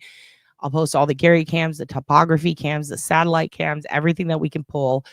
I'm going to look at the local telecom carrier and see how much data we can pull, what the IP addresses are, what accounts they had. If we can get any pings from public data, which we actually probably can, especially in Gary, oddly enough, we're going to do that. And we'll try to set up a timeline for that one. And we'll do an episode about it. And we'll do the same for Hannah's going to be more rapid fire, and so is Baum. Those two, rapid fire. Baum, pregnant, but let's hope that maybe it's not looking good, but let's hope that there's something there. Topography wise, walk around wise, same with Hannah, but those are going to need to be rapid fire. Jean Benet might take us a little bit. All right. Yeah, Gary is terrifying. It should be called Gary-fying because it's fucking scary as shit. Let's go ahead and do this. I'm playing you this because you're going to see someone in it. And the person that you're going to see in this news article or this news fucking coverage, which was just from 3 days ago. All right. This is really sad, by the way. I'm sorry, but from this coverage from 3 days ago, there is someone in the coverage, in the footage, what you're about to see, who is no longer with us. And that would be Hannah's dad. Hannah's dad passed away today by suicide in LA while searching for her. And one of the last things that he said when he was on the news was that he wanted people to focus on Hannah. He also did a few interviews where he's bawling. He's in downtown LA in front of the crypto center with everybody trying to spread the word, and he is bawling. And he openly admits to the world, like, you know how maybe not everybody knows this, but in AA, Narcotics Anonymous, like, that's a place where people go to, like, say it all and say what they did wrong and what they regret. And it's a small trusted group. This man in front of millions of people on the news said, I have regrets. I was not always there for her. I try to be a good dad and I failed, and I want to be one now, and I'm here looking for her, and I just want to get my daughter back. And he flew in from Hawaii and he held hands with her mom on the news, and he gave the family support, and he did everything that he wished he would have done before she went missing. And he openly admitted to this. He openly admitted, like, I fucked up and I'm trying to make it right, and I want to spend as much time with her as possible, and I'm realizing this more than anything right now. And he said things like that, and I believed it, and I still believe it. I believe every single word he said because he was destroyed. The only other time I've seen dads cry like that made me cry was Sebastian Rogers' dad, Seth, made me weep. And Skylar Niece's dad made me fucking weep. I hate it when good dads cry. This guy, I consider a good dad because he stepped up and was like, even if I'm rejected, even though I am admitting to you right now, I fucked up. I'm here now and I want to find my daughter. And he was on the streets every single day. And then this happened today. And it's so fucking sad. Because, yeah, what about her other sisters? Her whole family. You know, her. How is she going to live a normal life? She's going to blame herself. And I hope she doesn't. But this is an all-around tragic situation. And to me, no, she has not been found. And to me, that's why, more than ever, we need to step it up and keep the word out there and tell people about this case and keep looking and try to respect what here's the thing. The parents asked very simply, if you see her, say something to police, call these numbers, call the police, call 911, call the FBI, or call the family. Please, please, please. If you see something, say something. Keep looking for her. If you can find anything online, please just help us and report it. Just report it. And people wanted to speculate on, was she getting away from her family? Should we back off? Should we help her hide? Maybe she just wants to go in the woods and, you know, trip in the redwoods and they're just being lame. I remember my 20s, everyone's like minimizing it, or they're trying to come up with a motive and make the family look bad. And then the one search center that they get to listen to them and help them spread the word, that is called RAD, and it's been helping for a long time in that community. And they're sitting there getting criticism for trying to help, very much in the vein of what they did to Sebastian Rogers' case. And this woman is still missing. And it's early. It has been less than 2 fucking weeks, and people are already doing this shit. It was her aunt. It was the blonde woman. Sorry. Yeah, it was the aunt. I thought he was holding hands with the wife too. Whatever. The aunt. He's a good guy though. And the aunt was like, people criticized her for putting out a fucking TikTok where she's in bed and she shoulders up. You know what I mean? And she's been charting the journey to find Hannah, to get people to follow her, to spread the word.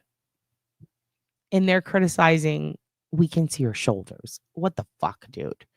It is awful. It's really fucking sad. It's really fucking sad, dude. Yeah, the poor family. The poor family, yeah. Yeah, you have the right to privacy, but if that's what you're doing, it's not fair to put your family through hell if that's what she's doing. Well, that's the other thing, is people are too worried right now about why she's doing it.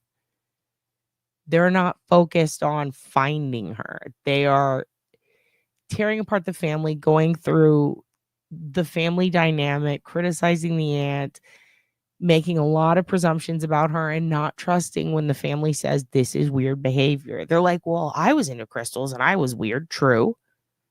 But the dynamic she has with her family, to change that all of a sudden and act like she would if that's how she talked to her friends, that's still weird too.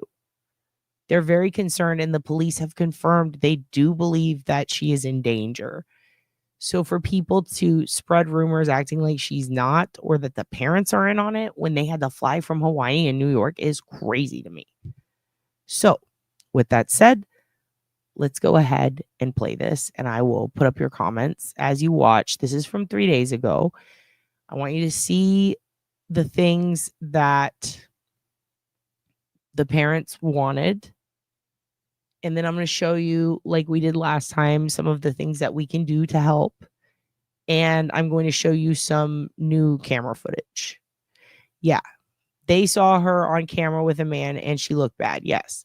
And then the other thing is, there have been other sightings because they are unconfirmed by the family, which I get, can't confirm them. Yeah. Yep. That's what we just said, Ava. That's what happened today. So if we can respect his wishes and do something to help, we're going to do it. And I mean, every part of lax is a bad part of lax. You know what I mean? But it's where she was downtown that was scary. She was literally right around Skid Row, like where Pico Station is. There's like Figueroa, which actually goes further down, way down to where the track and the blade are. But then there is a track and a blade right there downtown Figueroa. And then there's 6th, and then there's Skid Row right there. Like the whole area around it is just fucked. And yeah, it is. Yep, true. Show both shoulders. That's exactly true. She's just laying there in bed. She's got a sheet right here, and they're like, she's naked under there. Bitch, she could be wearing a tube top. People are freaking out for no reason. But yeah, it does seem like something's off, and their concern is she was slipped something. Now, here's another thing. She was in the international area of the airport when she abandoned her phone. She did send money to a tarot guy in Texas who goes by Johnny No Bones or whatever. He claims that he was hacked by a guy in Africa, and that person is a real life, like, no good scoundrel who hacked him, hacked Hannah, stole the money. So for her to be at the international gate and then take a bus, and I put a link in the post on the community tab that has the timeline to get on a bus with a guy with a bike. That's what throws that theory off. Like, did she meet someone at the international terminal? Because they do have footage of her there. It seems that she got her luggage. She actually went back 3 times. Like, that's a lot of trips back to the airport. It's really crazy. It's really crazy. It's a weird timeline. If she did meet someone at the international gate and get off with him, would he take his bike? Like, is that normal to bring your bike to America? Would it be that scammer? Was Johnny No Bones or whatever telling the truth? Or is this actually a situation where, because she went to the Grove and stuff without that guy? So where did this guy come from? How did she meet him? Who the fuck is he? One of the witnesses said he seemed fine. She seemed tired and he was a nice guy. Other people said he looked strange and she looked bad. It's very confusing. So we work with what we know, and what we know is the last known sighting of her, Pico Station, confirmed, and that's where they want us to look. So I'm going to play this, and then we're going to look at some more cameras and some footage that I found that I think it would help if we comb through it, and I'm going to put that in the thread, okay? So let's go ahead and hit play. Let me put this back up. Sorry about that. And then we're going to go. All right. Anna Kobayashi's family members held a rally today in Los Angeles to ask people for help. It was self-inflicted, unfortunately, Star. They did confirm that. They confirmed that the dad committed suicide today while looking for her. Oh no, not your bad at all, Ava. Not your bad at all. Just want to let you know, if you want to scroll back and see a little bit, we did talk about it at the beginning, but you already saw, so it's very sad. Yeah, Figaro is terrible. I'm going to show you as soon as this is done playing. I'm going to show you exactly what you can do. Help finding her. Our Maui Bureau Chief Ali Duclo reports. Family members of Hannah Kobayashi, including her father, in downtown Los Angeles, holding signs and passing out flyers with her picture on them. Just to get the word out and, and hopefully bring her back home. So that's the dad, by the way. He's the one who passed today while searching for her. Bring her back home. The relatives were outside of Crypto.com Arena in the area Kobayashi was last seen. It's also where the Lakers are playing Thursday night, so they're hoping to reach a lot of attendees. There are also 3 search parties of volunteers scouring the city for her. I don't think anyone knows the feeling of urgency unless you have a family member that has disappeared. Yeah, this is the aunt, and she was the one on the news with her dad. Sorry. The 30-year-old Haiku resident reportedly went missing at Los Angeles International Airport earlier this month. Family members received Oh, so she was going back and forth because she was trying to get her luggage, because she was there for a layover and her luggage, I believe, got sent to New York or something. And then she had to come back and try to pick it up. But it is wild. Yeah, police confirmed that Kobayashi died after he jumped off of a parking structure near Lax sometime around 4 a.m. bizarre messages from her phone saying she was scared and she feared someone was trying to steal her money and identity. I mean, just the most bizarre things you could possibly think, and then it went dark. Relatives report they saw surveillance footage of Kobayashi at a train station with a man they did not recognize at around 10 p.m. on the 11th, hours after her phone died at LAX. That's a long time for something, nefarious to happen. We're also told workers at a bookstore met Kobayashi around the time she vanished. She filled out a questionnaire with her handwriting for her Hawaiian address. Great spirits, happy. She said she was exploring LA. But now that 10 days have passed, the family fears she could have been taken as they anxiously await for answers. We wouldn't be doing this if this was just a young woman who would leave on her own accord. Love you, Hannah. I miss you. And don't be afraid to call. If you can, call, please. Here's a picture of Kobayashi. So just a heads up, JB. She sent the money via Venmo, supposedly. And here's why I say supposedly. So she was talking to Boneless John. Like, they had a rapport online. He would go into tarot forums and supposedly read tarot to people. He openly admitted this when he was questioned by people who found his socials, but then people started accusing him and he shut them down and he deleted all this shit. And again, don't blame him, because if somebody sent you $1,000 to read tarot to you, that's one thing, right? That's what he initially said. Then he shut it all down and was like, you guys, just so you know, I got hacked by this African fellow. And he went on and told this story, and everyone went, well, that's crazy. Now we definitely think you did it. But here's the deal. Then she is seen at an international gate. She says that she got hacked. You saw the text. If you didn't watch the last episode, you can also just type in Hannah Kobayashi texts and see all of them. Those kind of tell a story that's like, oh, well, shit, combined with her being at the international gate and then appearing with this guy in this bike who is African-American and could have potentially met her the third time at the airport and came back. But that kind of wouldn't make sense because of the existence of the bike. See, it is so strange. It's weird, right? But here's the other thing.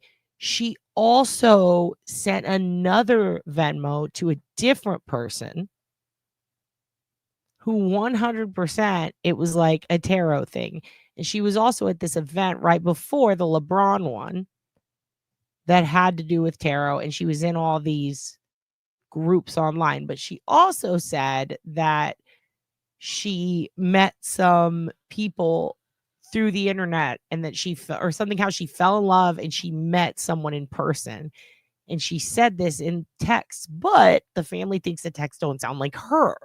So that's even more confusing, which is why I say, let's do standard operating procedure protocol for crime scene investigation, which is, where was the last fucking place she was seen?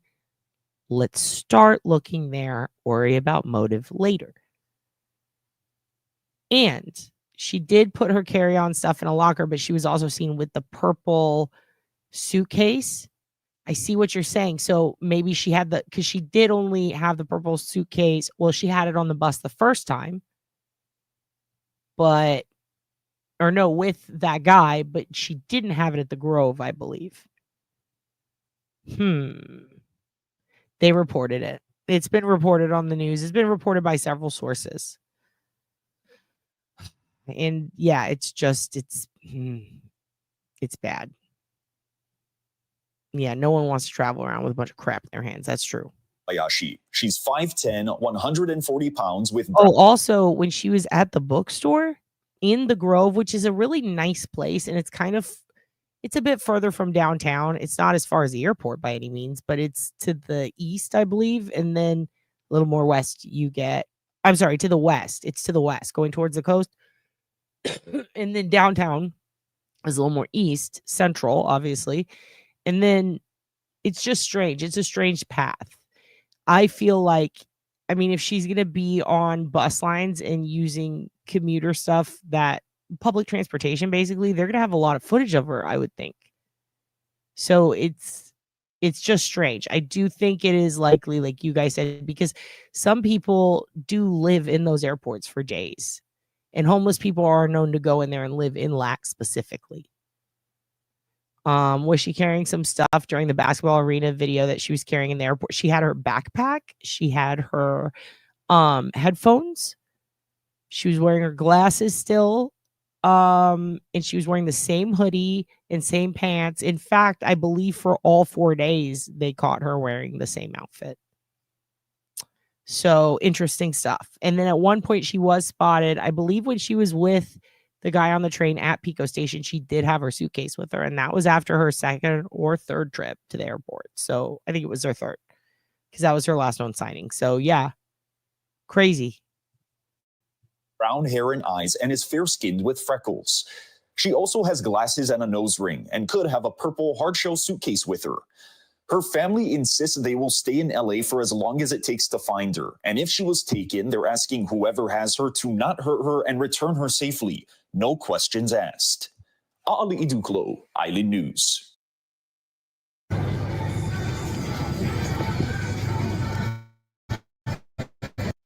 Okay. So we are about to watch a video. This is called The Dark Side of Skid Row Part 17. Why are we watching this video, you ask? Let me explain. one of the things that we talked about in the last episode where I presented the Kobayashi case to you is that there's a lot of open source intelligence that we can use. If she's going to the redwoods, there are routes on the way to the redwoods that are covered via traffic cams. It's not going to be as easy to see, but there's also little spots along the way. Like, I mean, if she were to go to Cambria or up by San Simeon where the seals and stuff are, that whole area all the way to, what is it, the Madonna Inn, like the further north and coastal you go, you start to get more 24/7 live cam footage at kind of odd stops like the Madonna Inn, or, you know, a place where there's redwoods and moose. There's going to be little cameras kind of like in Tennessee or along the Blue Ridge Parkway. You could see better closely. I mean, you could really see where that photo again, where Sebastian was. You can see all that area on a live cam. You can confirm a lot of things like, was this picture real? Well, let me run it through Wayback Machine or go back in time on the video and see. So I made a list of live 24/7 cams that are in the area of her last sighting, and then some beyond, just in case she moves. Like, and by that I mean if there's a confirmed sighting up over here, here's a list with an archive of all of LA's cams and all of the live cams for California as a state. And here's the traffic cams, here's beach cams, here's bar cams.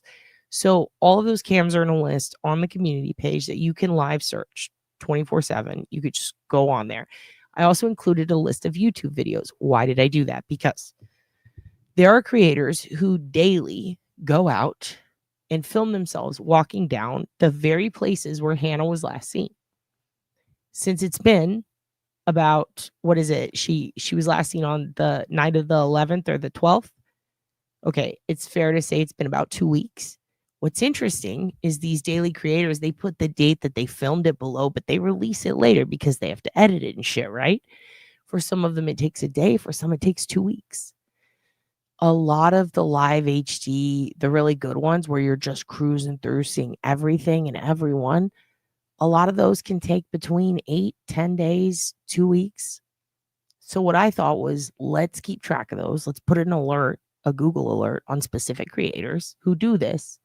Let's look at the lag time between their past videos. Okay, well, this person is probably going to have a video from the last day Hannah was seen that day. If he did, it's going to be around these 3 days. So we're going to put him in as someone to look out for. Same with this one, this one, this one. Why get a ping? What does this alert say? This guy put a video out. Here's what's great. It was put out 10 hours ago. I know that this is sad. Zombie tweakers, downtown hashtags. Fair enough. We'll give him a like. I already subscribed, obviously. So you can see it was filmed on 11/16/2024. So that was what, 11 days ago. What's interesting is this would have been about 4 days after Hannah was last spotted down there. She's not been spotted leaving there as far as we know. So if she's in the area, it would be interesting to see if any of these creators who make these stroll through videos that are just coming out now because they need time to edit, process, and post, right? Is she spotted in any of these? Because she did say she repeatedly, I believe 2 to 3 times through text, that she wanted to check out a homeless shelter, find a homeless shelter, or visit a homeless shelter. This is where a lot of them are. And then she spotted last near there. So I know that they say a lot of people are out looking for her and they're in groups, they're in search parties on some of these. And I'm not saying no, they're not. They are. But in some of these videos, one thing that I'm noticing is there aren't really people walking around in bulk that seem to be in a search party or handing out stuff. And I don't think it's because they didn't. I think it's because they just weren't there at that very moment, right? Well, if they haven't found her yet and people have been searching, then all the moments that they aren't in the area is exactly when we should be looking, in my opinion. That's why I'm grateful for this dude. So this is a long video. I'm not going to play it all, but I want to give you an idea of what I mean when I say I want to show you real time how to use this sort of stuff to look and see if there is a sighting of someone. Because here's another thing. She's not the only person missing. She's not the only girl missing or anyone missing who a lot of families think, oh, they're on Skid Row. There are cases where there are missing children who it's like, we think that she's being trafficked on Skid Row. We think that he ran away and got caught up and got trafficked on Skid Row, or my loved one's doing drugs on Skid Row and I can't find them. People use video footage like this all the time. Some people get mad at it. Like, you shouldn't skateboard through Skid Row. You're making a mockery of these people. You're making money because you put your... Fuck that. This is a useful resource. I see this is a very good resource because you might see someone that you're missing or that you didn't know was down there and you're like, oh shit. So we're going to watch a little bit of it because not just that, but I also want you to get an idea of the area. Again, this is within a mile, not further. This is very close to where she went missing. Let's follow her words when she said homeless shelter. And let's follow her parents' words. Last place she went missing. Let's just go with that for a minute instead of trying to figure out why. Figure that out later. Find her now. I think one of you kids, I saw one of you said that. One of you said that in here. And I'm like, yes, exactly. This is what we should be fucking doing. Right? All right. So let's watch this. Here we go.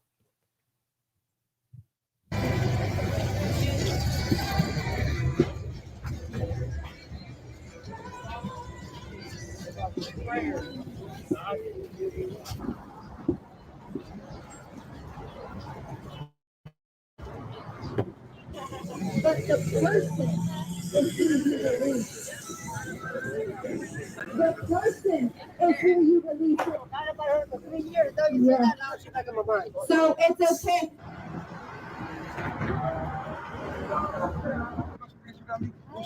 Fuck you, bitch. You hear me? I'm telling you what the fuck you want to do, not do that. You don't give a fucking crap, that's all. Email, let me give $1. Email.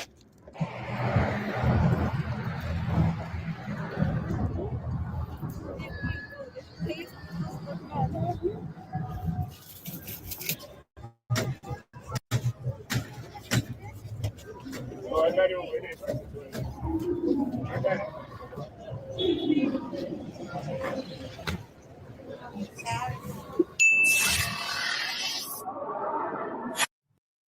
I want to encourage you guys to go follow Stroll Through LA. Okay? I'm following.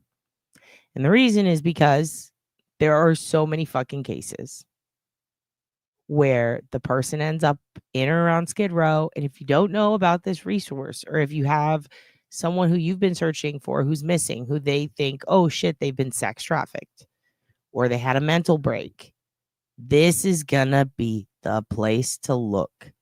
These videos, not just this creator, there's a ton of them. And if you're somebody who wants to show and advocate to city council or politicians or whoever the people are that you're supposed to write to, hey, this is what our city's like. How dare you? If you have to make a presentation for work, you work for a fucking nonprofit, and you want to show off how fucking terrible it is so people will do something. These are the creators that you need to look at. So, with that said, and by the way, this is a tent city. You're looking at the tent city of the US. This was a tent city before tent cities. I promise you that. Laura, go to bed. You shouldn't be here if you have COVID. Get out of here. Go get some sleep, hon. We love you. You're going to be okay, but you got to get some rest. Oh, and here's another great thing about these. You pause it, you can actually see their face. Why? Because these guys do. Look, I'm not even at the best quality. We could do 2160. That's crazy. Is that even going to work on here? Let's see. I don't even know if that's going to fucking work. It's such good quality. It's going to take forever. Nope, we're going back. This is how bad the internet is here. All right. All right, we're going to do it at that. There. Look at that quality. That's insane.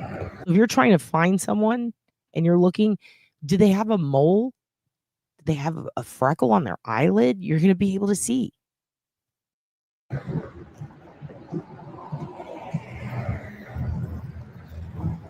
Also, I'm only not putting comments up because I actively want you guys to look, And when I put the comments up, it can cover faces. Like if you see her walking over here and I have a comment, it's going to be terrible.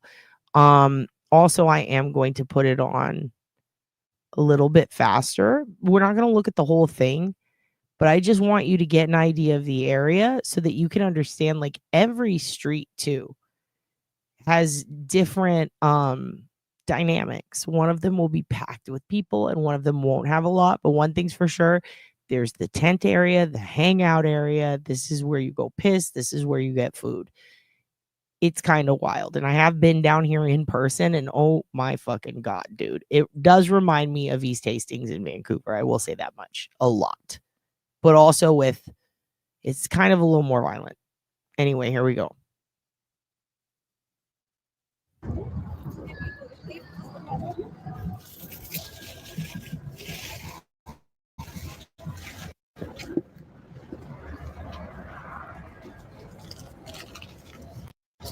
This is a great point, Mitty. Please, let's put that in the Discord. I'm going to go add that tonight. This is a great idea.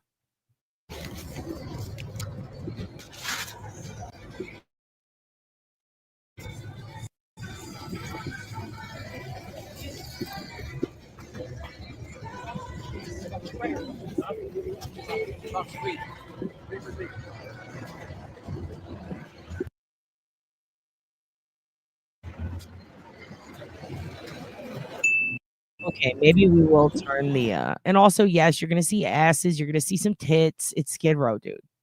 It's Skid Row. You're gonna see tits and ass.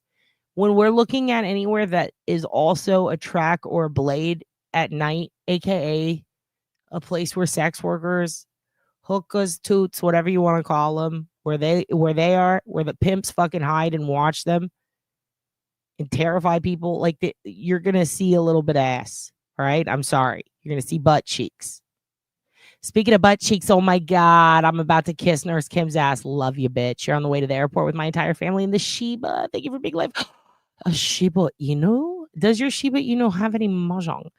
Nurse Kim, you're fucking incredible. We love you so goddamn much. Kids, go clean your room. Nurse Kim is here. Nurse Kim, what do you think about the glasses that scare Aussie Mal? What do you think about that? Also, you ready to see some ass early in the morning? Because you're about to see butt cheeks flopping down the road, dude. Because we are on Olympic Boulevard. And here's the thing about downtown LA. I'm not here to shit on its whole life, okay? I kind of love it. It's gross on some parts, sure. So is East Hastings. But then you turn the corner and there's some good-ass poutine. There's Mark Emery's little fun vape store. That's fun.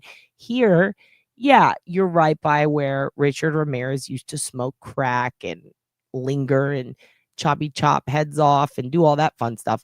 But you're also right next to the best bookstore on fucking earth. It is the best. It is, what is it called? The last bookstore in the world. It's in, I went in there. They have a fucking, what is that thing called? The giant elephant with the tusks. A Julie Nagel. Just kidding. They had the kids. Come on. Snuffleupagus. What is his deal? Impress me for Nurse Kim. Impress me in front of Nurse Kim. What is it called? Nurse Kim, listen, I'll figure it out. With the tusks and the mastodon. Is that what it's called? Is that a good band?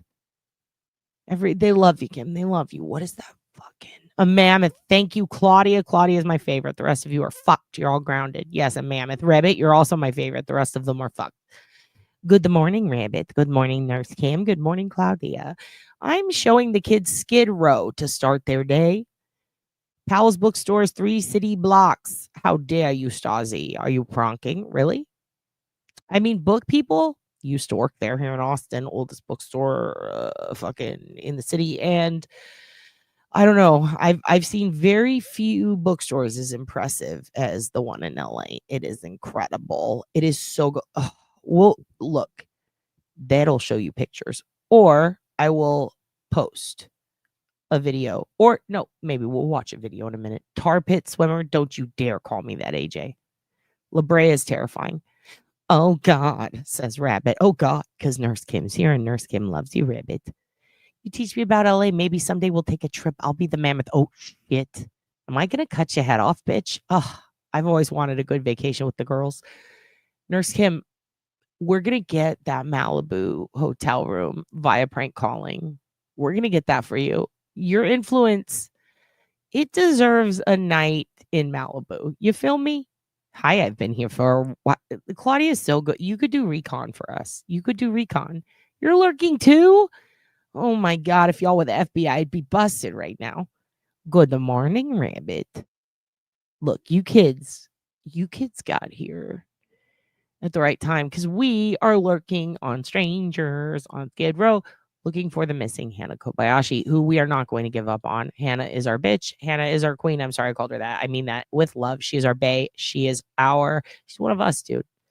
She's trying to survey the landscape. She's trying to see the scene. I fuck with you kids because you like moons and crystals and all that weird shit. And you think that dad's a lion and craves attention because a book told me. And you know what? I agree. But listen, you're all out of your fucking minds. The moon is not real. Astrological shit, not real. Witches, not real. But I love you.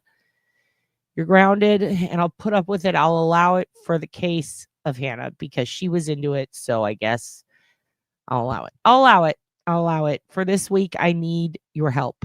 We need your help. Get into the mind of this Crystal Queen. Get into the mind of this girl who likes tarot, however you say it, because I don't know shit about that. Tell me, is she going to likely, hover around those sort of things? If you've ever had a mental break, where did you go? If she is being trafficked, I can tell you about that. That's what I know about. But for the other shit, what do you guys know? What do you know about the Redwoods? Tell dad or you're grounded. It is like the amoeba records of bookstores. And now I'm thinking about that great movie with Jared. But no, is it Sugar High? Fuck, what was that fucking song? It doesn't matter. I log back on just to say Woolly Mammoth. Laura, go to sleep. You have COVID. Nurse Kim, morning. Dad's kids and my cousins. Nurse Kim, good morning. You're going out of town on a little vacay. You got the Shiba Inu with you. She has a Shiba Inu. It is so cute. Mahjong to you, Nurse Kim. I heard, dude, Nurse Kim is a TikTok star. I heard everybody who was at that event was like, Nurse Kim was like Britney Spears walking into the VMAs. Like the paparazzi swarmed Nurse Kim, dude. Like flies on shit. They want to get in on it. They love the nurse. And you know what we do too? We do too. I heard someone squished your face. They squished your face and they did a nursing home on Nurse Kim. They were like, she's so perfect. I want to take her home and cuddle her and snuggle her and put her in my bucket. That's what I heard. And I don't blame them. I don't blame them for accosting you and assaulting you, Nurse Kim. They love you. You do that to people. I got to see it because Pals of Portland is pretty hard to beat. Pals of Portland is pretty hard to beat. That could be a beat. And it is pretty good. It is pretty good. Portland has a lot of... Seattle has a really good bookstore. You did miss a lot. You missed a lot. There's sad news in the middle. Look out. But it's going to be okay. Yeah, it is very, very sad. Tarot rhymes with Melrose. Oh, my God. That's exactly what someone infected by the moon would say, Father. Moon Father. I have pants on for travel. No one clean rooms. It's Thanksgiving week. Oh, don't you love Nurse Kimberly? Oh my God. Shit. Miss Parks and Nurse Kim, kids definitely clean your rooms. Ignore what Nurse said. We clean your rooms. We can't have two goddesses here. And then count all the goddesses that are also beyond you. There's too many goddesses. Thinking outside the box. Kobayashi Maru for Hannah Kobayashi. Oh my God. If you start doing numerology at me, you are grounded till prom. She's the Britney. She is the Britney. She's the Britney in the parks. Protect our parks. Protect our nurses. It's Nurse Kim, bitch. Hello, my lovies. Thank you for hosting a place for us. Feral Night Owls, the Bee Feral. Oh, dude, at all hours. You know Dad only works at night because he can't spend money. And if you're only doing work at night, you can't leave the house to go spend money because nothing's open. That's the real truth. I watched sweet Nurse Kim be assaulted. She got freaked off on. Beautiful to watch Nurse Kim treat everyone like they were her best friend. I know. I'm going to jump on her back like a fucking spider monkey the second I see her. She's going to have to power bomb me down like that guy the other day. Who was the guy who had the guy on his back and then he jumped on his back? What was that? Not Henry Zingler. See, he's still goofing. He's declared war and he's not letting this go. It's the fucking Gulf in here. It's not Henry Zingler. That's not a guy who just made that fucking name up. It's not Walt Whitman. That's a poet. You weren't even aware of it. We can have all the goddess. Is it goddesses, goddess I, or goddess? My queen is Parks. Marty McDougman isn't a person. My room will never get clean enough. AJ, you're such a little serial killer. Rebbit, hand me the matches. Stop burning things. Uncle Frank will do an arson. What? Meredith Humperdinck. Okay, that was not him. Trying to tell them about a cool fight. Nothing. The guy who smashed the guy on his back. He jumped, and then the other guy won. He submitted that guy and he jumped on his back. And then he had to jump backwards with the guy on his back twice. The last UFC. God damn it. That would be a great movie. The last UFC on Earth. Henry Winkler? No, he's just making things up because he's declared war in this house. It's not Henry Dinkler. I'm not allowed to have matches after last time. Nope. Nope. You can have the card keys, but not the matches. Spend online. Well, if have money. I agree, Tracy. That's going on a shirt starring that. Gasoline? Fuck. Agreed. You are our queen. I want to put you in my pocket. See, I told you it's Miss Park. She assaulted Nurse Kim. Yeah, I did this. I did say Nurse Kim is like a Pokemon card. Like a Pokemon, not a card. She's like a Pokemon. Like you want to catch her and put her in a ball and then make her fight. Because you know she'd fucking take an eye out. What about Bob? What about Bob, John? Thank you for always saying that. For always remembering Bob. God damn. Miss Jessica, it's her. Don't fall for it. Harry Stinkler, how dare you? Grounded again. Back to earth. Let's watch, please. Here we go.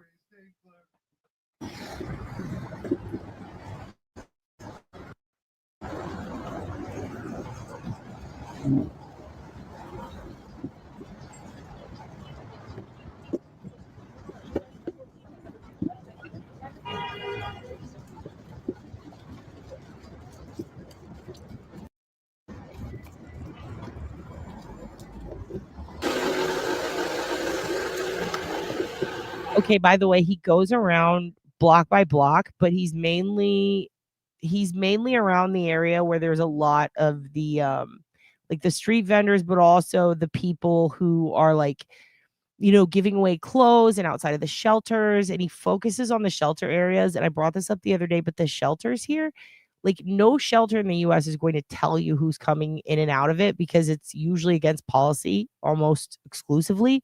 So that's the other benefit of these. I mean, at least for people trying to find someone with good, non-malicious intent. But keep in mind, when the video breaks, it's usually because, they're turning a corner. They only want to focus on certain streets, but he does exclusively focus on Skid Row. So let's keep going.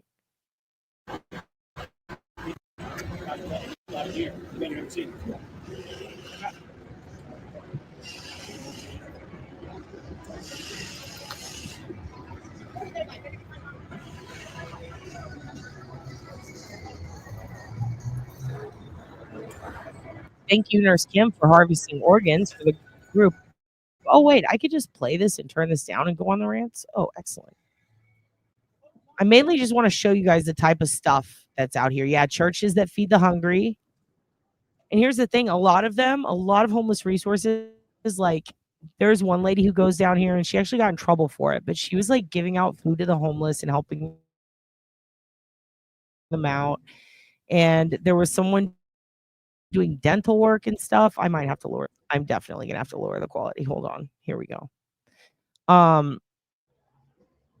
So basically, there's all these different organizations that come down here, like Livingston Christian Center, and they'll come in and they'll donate stuff directly to the shelter, or they'll be outside giving it away. There's people that have lines going to them for lunch. Yeah, the black van, that's one of them.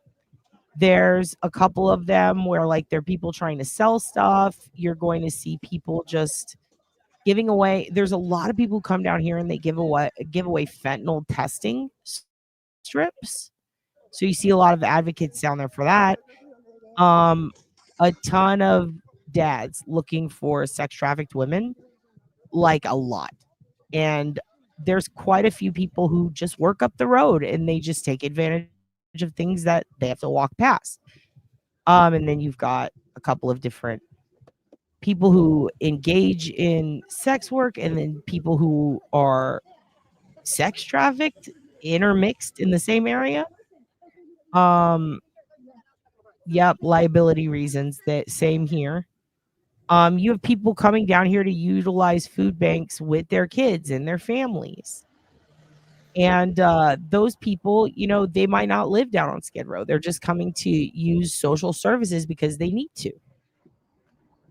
That's turd. That is turd changing candles. And if you're talking about in the video, that's a guy on a skateboard. But so yeah, I have already looked at quite a bit of this. I can tell you right now, I didn't see Hannah so far, but that doesn't mean you guys shouldn't look. Actually, you know what's crazy? So this dude, this is kind of crazy. When he passed right by, see this guy? So this guy has a TikTok where he's homeless camping on Skid Row for his TikTok, but he doesn't have to. He like lives in a mansion. I'm pretty sure it's this guy because he has the same red hat. And look at this guy. He harvests all sorts of stuff. But I believe he's the tube man that they talk about, a guy that repairs bicycle tubes and shit. It's kind of crazy how many TikTokers are down here living here. Yes, I do. And I did put a list of them on her page for the people who are making the timeline. But I could just put the list for you guys too. I will put that in the Discord for you. So smart, not dying, and fentanyl is taking out more Americans than, yeah, all U.S. wars. Absolutely. I mean, shit. The fucking drug war in Mexico when Felipe Calderon took office in 1 year had more people die in the entire war in what do you call it? War in Afghanistan, Iraq, and the Gulf combined. And a lot of it people thought were all cartel hits. It was a lot of drugs in addition to cartel hits. It's fucking wild. And yeah, here in Texas, it's now illegal to give out those fentanyl strips, or at least it was, unless they changed that recently. And it pisses me off. There's a lot of people here who do it anyway, like businesses. They have it free at the front.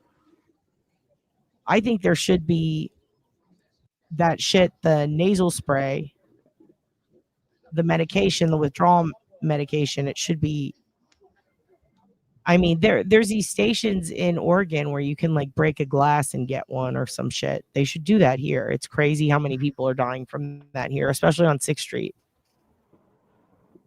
Narcan, that's what it's called. I knew it started with an N. Yeah, Narcan.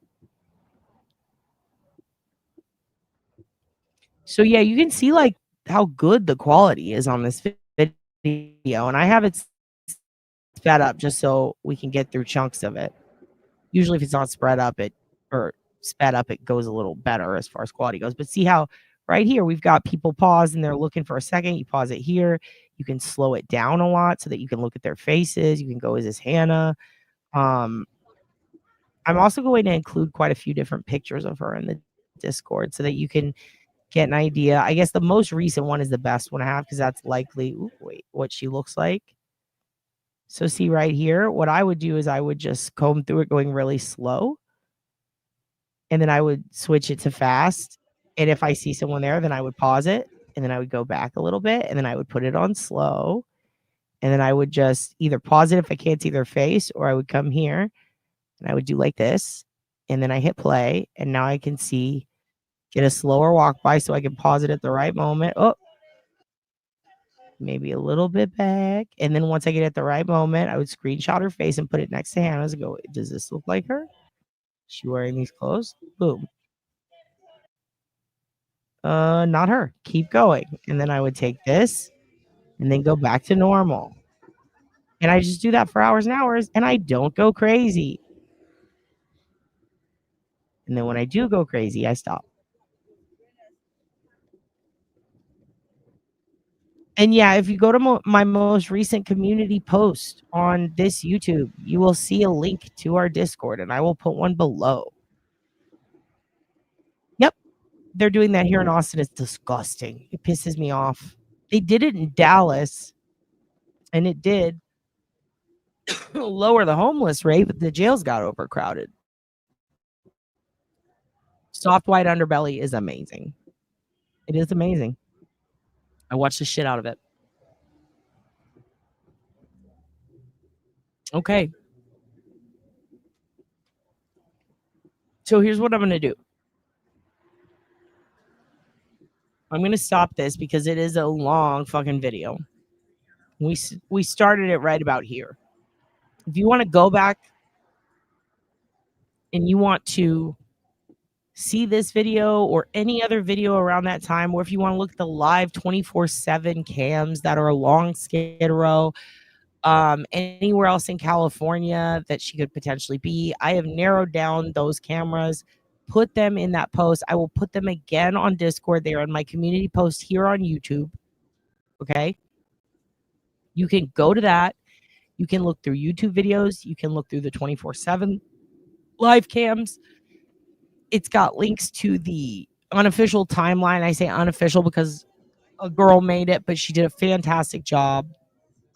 Discord's for members, but it's free. Like anybody can. It's not. No. You don't have to be a member to use Discord. You could just go to it, start an account. My Discord's free. I don't give a fuck. You just go to it. The link is also in that post from the most recent community post. Just go to that on YouTube or this page, and you can see all that stuff. And then I'm going to repost it in Discord with this new link at any time until she's found. Anytime new cameras pop up, or if you guys find one that's not on the list, I will add it. And I believe this is actually getting, I think this is getting closer to Crypto Center. It might actually be diagonal from there. Let me look at the map. But I also do have a map that I'm going to put on there. And I think we could maybe do a thing where, like, you know, we could break these videos up in chunks and have two people go through them at a time. And also, if you have any other cases where there's someone missing and you think they could be on Skid Row, you can also use this resource for that. Look, we got a guy taking photos right there with a long-ass sports lens. Yeah, and this is one of those things where, like, dude, I'm glad I found you guys.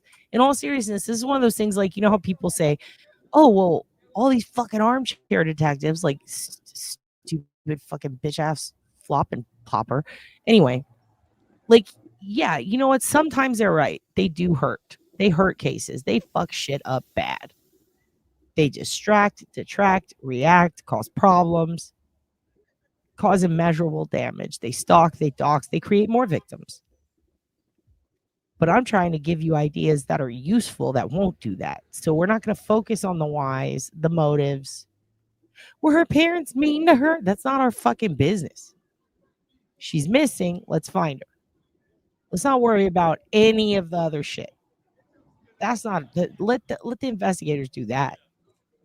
The police put out, hey, we want you to try to help find her. We need help. There's so, like, literally they could have 100 police down here on Skid Row. If you haven't been there, this doesn't even do it justice with the amount of people down there. It is bad, and there's a ton. And he's just going through like a 20th of the amount of space. Oh shit! Ignore all the butts. Anyway, there's just so many. It would take them forever. So these kind of resources fucking help. They help so much. They really do. This is something that you could do that actually has been fruitful in the past. Again, Gabby Petito. Remember Family Van Channel? I mean, a lot of hurt was done in that case. But then again, you know, some shit was found that helped find her. There's a lot of cases like that. Sorry, you have to see butts. All right. I'm about to dip, but we're going to do a palate cleanser because this is very sad, obviously. And thank you, by the way, you two bad actors, for keeping me on track. We're going to do a palate cleanser. All right.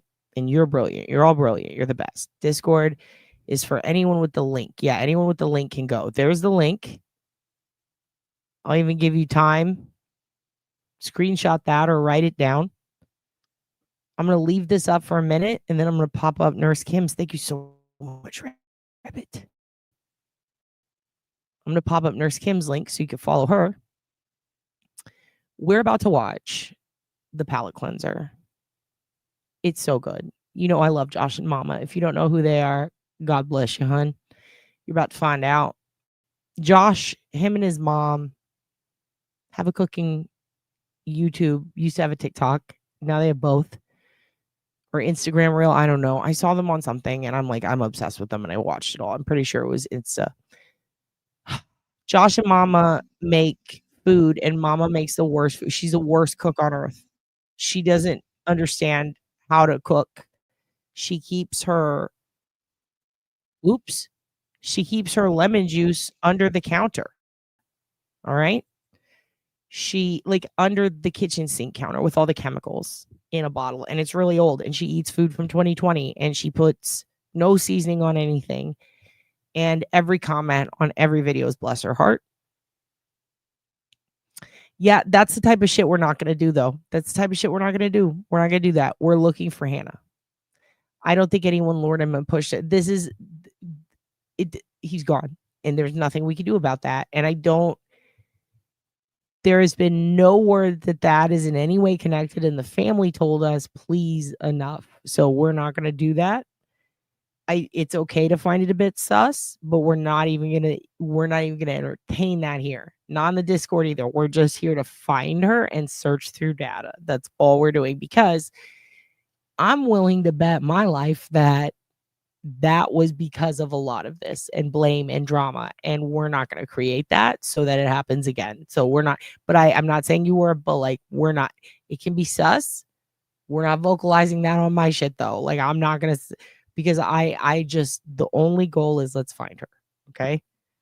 And I don't want to risk even the slightest chance that, it in any way offends anyone in her family or upsets them enough to feel grief or anger and want to do that, However, a lot of people have been doing that for the past few days, and it really has gotten a little out of hand with it's not even okay to like say stuff like that in some of these groups anymore, because people fly off, and at the risk of them doing it again or the wrong person seeing this and going, well, what if, and then boom, like I can't. Nope. We're just going to try to find Hannah. We're not going to worry about the whys, the what ifs, any of that. Just we're going to say RIP, and we're going to try to find Hannah. End of story. That's what we're going to do. But for now, we're going to watch Josh and Mama try to make ham and call her It's Her Way. It's so fun. It's a palate cleanser. Good morning, Kim. You came just in time. We're doing a palate cleanser, you guys. We're doing a palate cleanser. This is Josh and Mama. I'm going to send you off with this, and I'm going to tell you that I love you and you're all the best. Never change, never stop stopping. The beef is off with the glazer. The ham is on with Kim. Where are you at, Kim? Check out Josh and Mama. Thank you so much, Ribbit, for being here and for sharing all of the info for everyone. I'm going to put it up for you, and you will find you'll find the Discord links, all the links you need in the chat within the hour, or in the comments below this video within the hour, and I will pop it on Discord. Here's Josh and Mama. Oh my God, I'm obsessed with them. Let's make it big. Okay. Goodbye.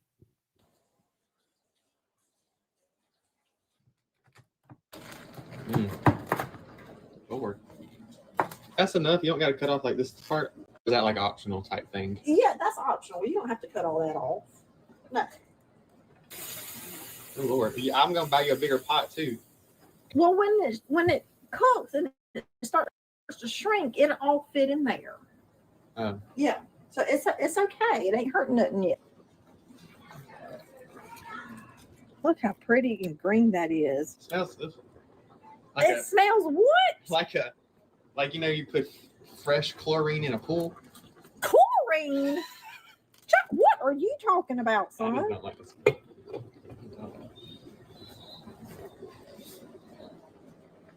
Mama, this is the most. The most what, Josh? Them collards are gonna cook. I'm telling you. Dang. Okay. See, in my head, that's what I see when I think about collard greens. That's what I'm thinking about. So, This? yeah, they're starting to look right. Yeah, I told you, didn't I? Okay. Ooh, it's making a mess. Are they supposed to be big pieces like that? Do they cook down like the collards or what? Well, this is our meat cooking like, Josh. And that like seasons the collards, you said? Yeah.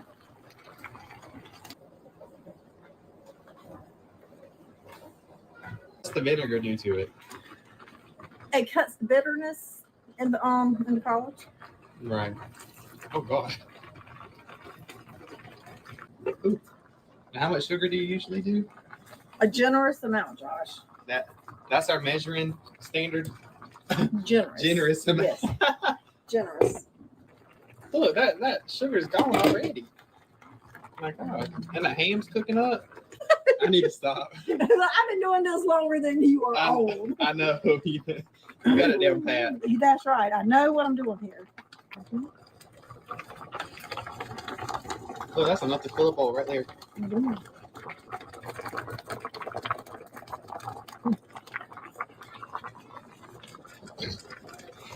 Okay, and this is just how I cook mine. Okay. You guys, I'm gonna have to do this to you. I'm sorry. She didn't put any seasoning in it. And here's the thing: love her to death. She's the best. The day she wore her New Kids on the Block shirt, got New Kids on the Block tickets, she cried. This is nothing. This is nothing. And by the way, everyone embraces her. They say, bless her heart. We love you. But dear God, mama, dear God. Look, we're not even I can't watch her eat it, because that one in particular, actually we will, but we're going to watch one. We're going to watch one more. We're going to watch one more. You know what? Fuck all this. We're going to watch one more, because there's one that it's a lot. It is a lot to handle. It's this one. It's this one. It's the stir fry. The stir fry bothers me a lot. Where's the other one though? Did they do? Oh, the Halloween one's cute. The Halloween one's very cute. Yeah, we're gonna do the stir fry one, I think, because the dollar store stir fry is insane. Nope, not that. y'all. Oh, So it is cute. She did get her YouTube thing. I want to show you the shorts because they're crazy. They're really crazy. Oh, her Thanksgiving dinner. She likes to take a pineapple and put mayonnaise and cheese on it. And then she uses canned ham on everything. And it hurts. It hurts to watch, but it's so fun. She eats it all. And every time she eats it, she goes, that's darn good. You know what? That's darn good. Should have been called a mayo pie. She puts Duke's mayonnaise on everything. I'm fucking obsessed with her. Like, I can't. Oh, I remember that one. I could never eat half of this shit. But I am so impressed when she eats it. Where's the moon? Here it is. Prison cake was crazy. Okay, hold on. At this moment, I'm just fucking around. What are we gonna watch? Because I see 5 that I want to show you right now. I'm gonna show you one. Oh, the skewers. Those are bad. The 1950s meal is really bad. Fuck. Oh my God, Whataburgers are great. Because she thinks it's Whataburger, but it's Whataburger. Mm-hmm. I'm not even looking at Missouri pot roast. I mean, and sometimes people send her recipes and she does it, but then she's like, I'm just gonna take her with this a little bit, and then she changes it, and it's like, no. But then when she gets it right, and yeah, she did make purple and blue eggs, but I respect that. Here it is. Here we go. You're about to get so pissed. I'm sorry. All right. Hey everybody, it is Recipe Wednesday, and today I'm going to be doing a recipe from Rosalind. It's going to be a chicken and pineapple salad, because y'all know how I love my pineapples. But let me show you what we need for that, okay? All right, so we need pineapple chunks, chicken, mayonnaise, mustard, and pasta shells. All right, so I was supposed to have actually cooked some chicken for this recipe, but I cheated. I would have probably used a canned chicken, but I kind of went and just got a rotisserie chicken instead. And I just kind of went ahead and pulled it off the bone. It's already been cooling in the refrigerator. So now I'm going to go ahead and make the pasta, and then we're going to put this thing together real quick, okay? Our pasta is done. I've already cooled it, okay? And then I've got my chicken right here. It's cool. I've already cut it up into pieces. We're going to dump this over in here in the pasta. I can't tell. I can't remember. I blacked out. But she didn't do canned chicken this time. I'm so proud of her. Oh my God. She's evolving. She's evolving. Oh God. She doesn't drain anything either. That's what I'm using. Oh, bless you. Go ahead and give this a little mixy up. Some salt and pepper. I love her so. Oh my God. Not a lot because I don't know how. She never uses salt and pepper. This is blowing my mind. What, dude? How the salt is going to go with these pineapples. 2 tablespoons of mustard. All right, now I need 1 cup of mayonnaise. Dukes. Just say it. Oh. We're going to try this real quick and That's see the how sound we go. your aunt makes when she gets ready for a date. Oh. She always loves it. The dog never wants any of the food. That's how you know shit's wild at this house. We're watching more Josh and Mama. I gotta watch one more. I'm sorry. I need you kids to. You want to see what the Missouri pot roast is? Where was it? Hold on. Let me see. Butter cake. She made a vinegar pie in one of them. She was like, "This is a vinegar pie," and it was just vinegar. And I was like, "This is just." But it came out as a pie. It was fucking weird. Where's Missouri pie? Prison nachos. The omelet. The Mountain Dew. Oh, the Mountain Dew cobbler is insane. She did really good on one, though. And she was like, oh my God. And it was something really basic. Oh, God. This one is nuts. The boiled burgers is a lot. Oh, this is the burger grease stew. Oh gosh, I can't watch that one again. Okay, 3 casserole. Where's the? Yeah, she learned a Puerto Rican dish. There's one in particular I'm trying to find, but I don't remember what it's called. But it's the Super Bowl one. This is what I'm talking about. We're gonna end on this. We're ending on this one. This is in the water pie. That one's crazy. She loves Great Depression food. And she does love the bruschetta. And she got lip injection so people could see. And she's never had that before. And she never flew on a plane. And she's never been in New York. And it is the cutest thing I've ever seen in my life. She fucking loves Duke's mayonnaise more than anything. Anything. So anytime she's getting ready for a big event, if it's the Super Bowl, if it is Christmas, Thanksgiving, it's nuts. It is absolutely nuts. Now, there's one where they go to, oh my God, they did oyster stuffing. I can't. There's one where they go to Christmas. Oh, okay, here it is. We're doing this one. There's one where she goes to Christmas with the family and they all made food. And then you realize, oh my God, this is where she gets it. It's fucking wild. I love her so much. I'm sorry. We're watching this. So good. All right, so tell us what we're having today. All right. So today we've got the macaroni cheese cups, which I saw on TikTok. And those turned out good. Look at that. And I've got ham. Right. Yeah. Okay. Chicken stew. All right. Smoked sausage. Did you smoke it? No, I didn't smoke it.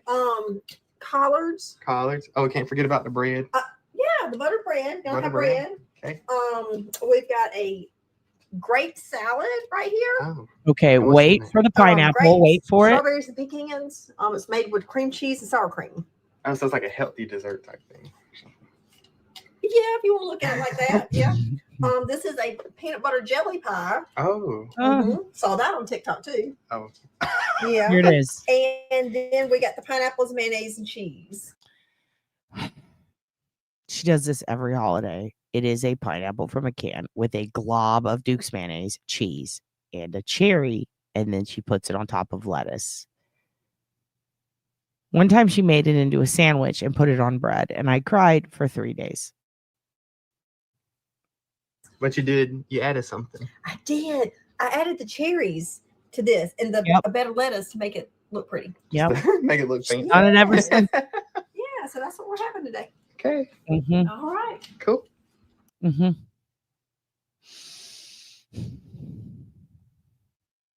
It's a lot.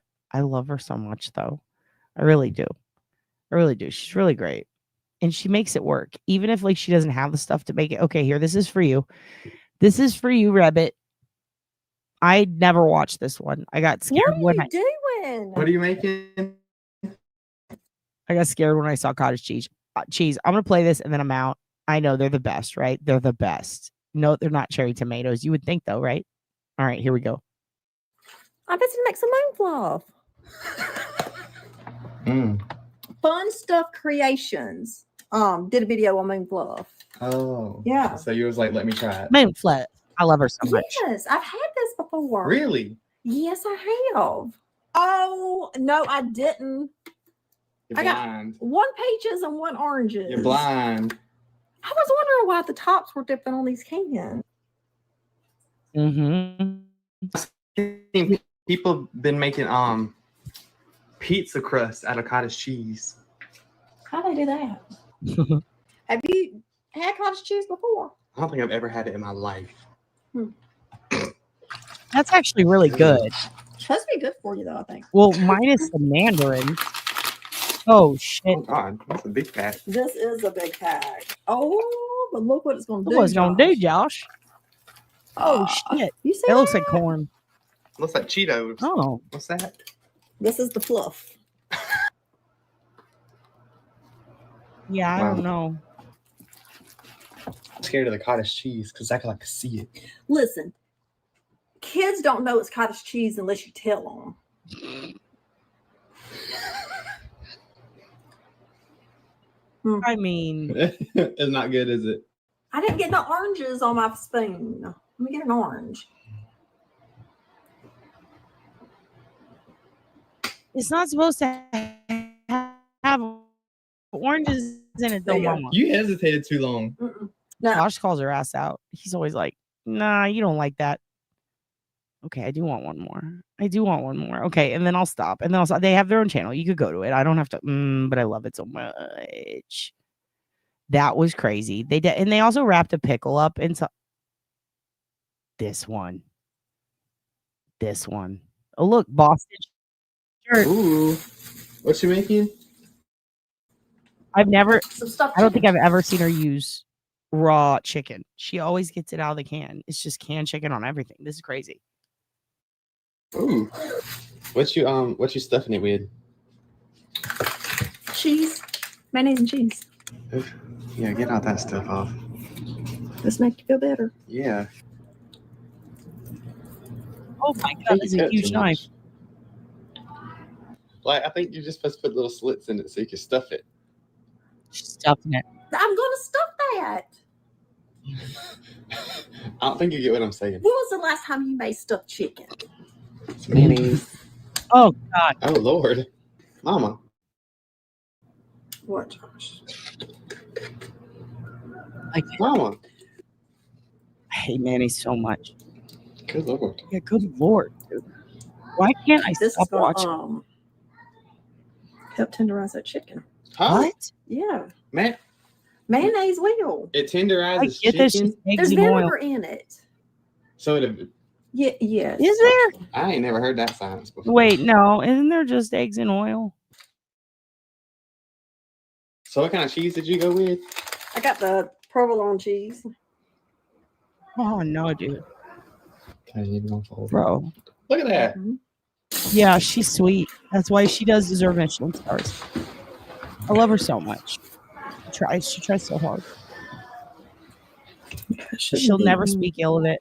I think she talked shit about one dish one time. She was like, "This is bad." She still ate it though.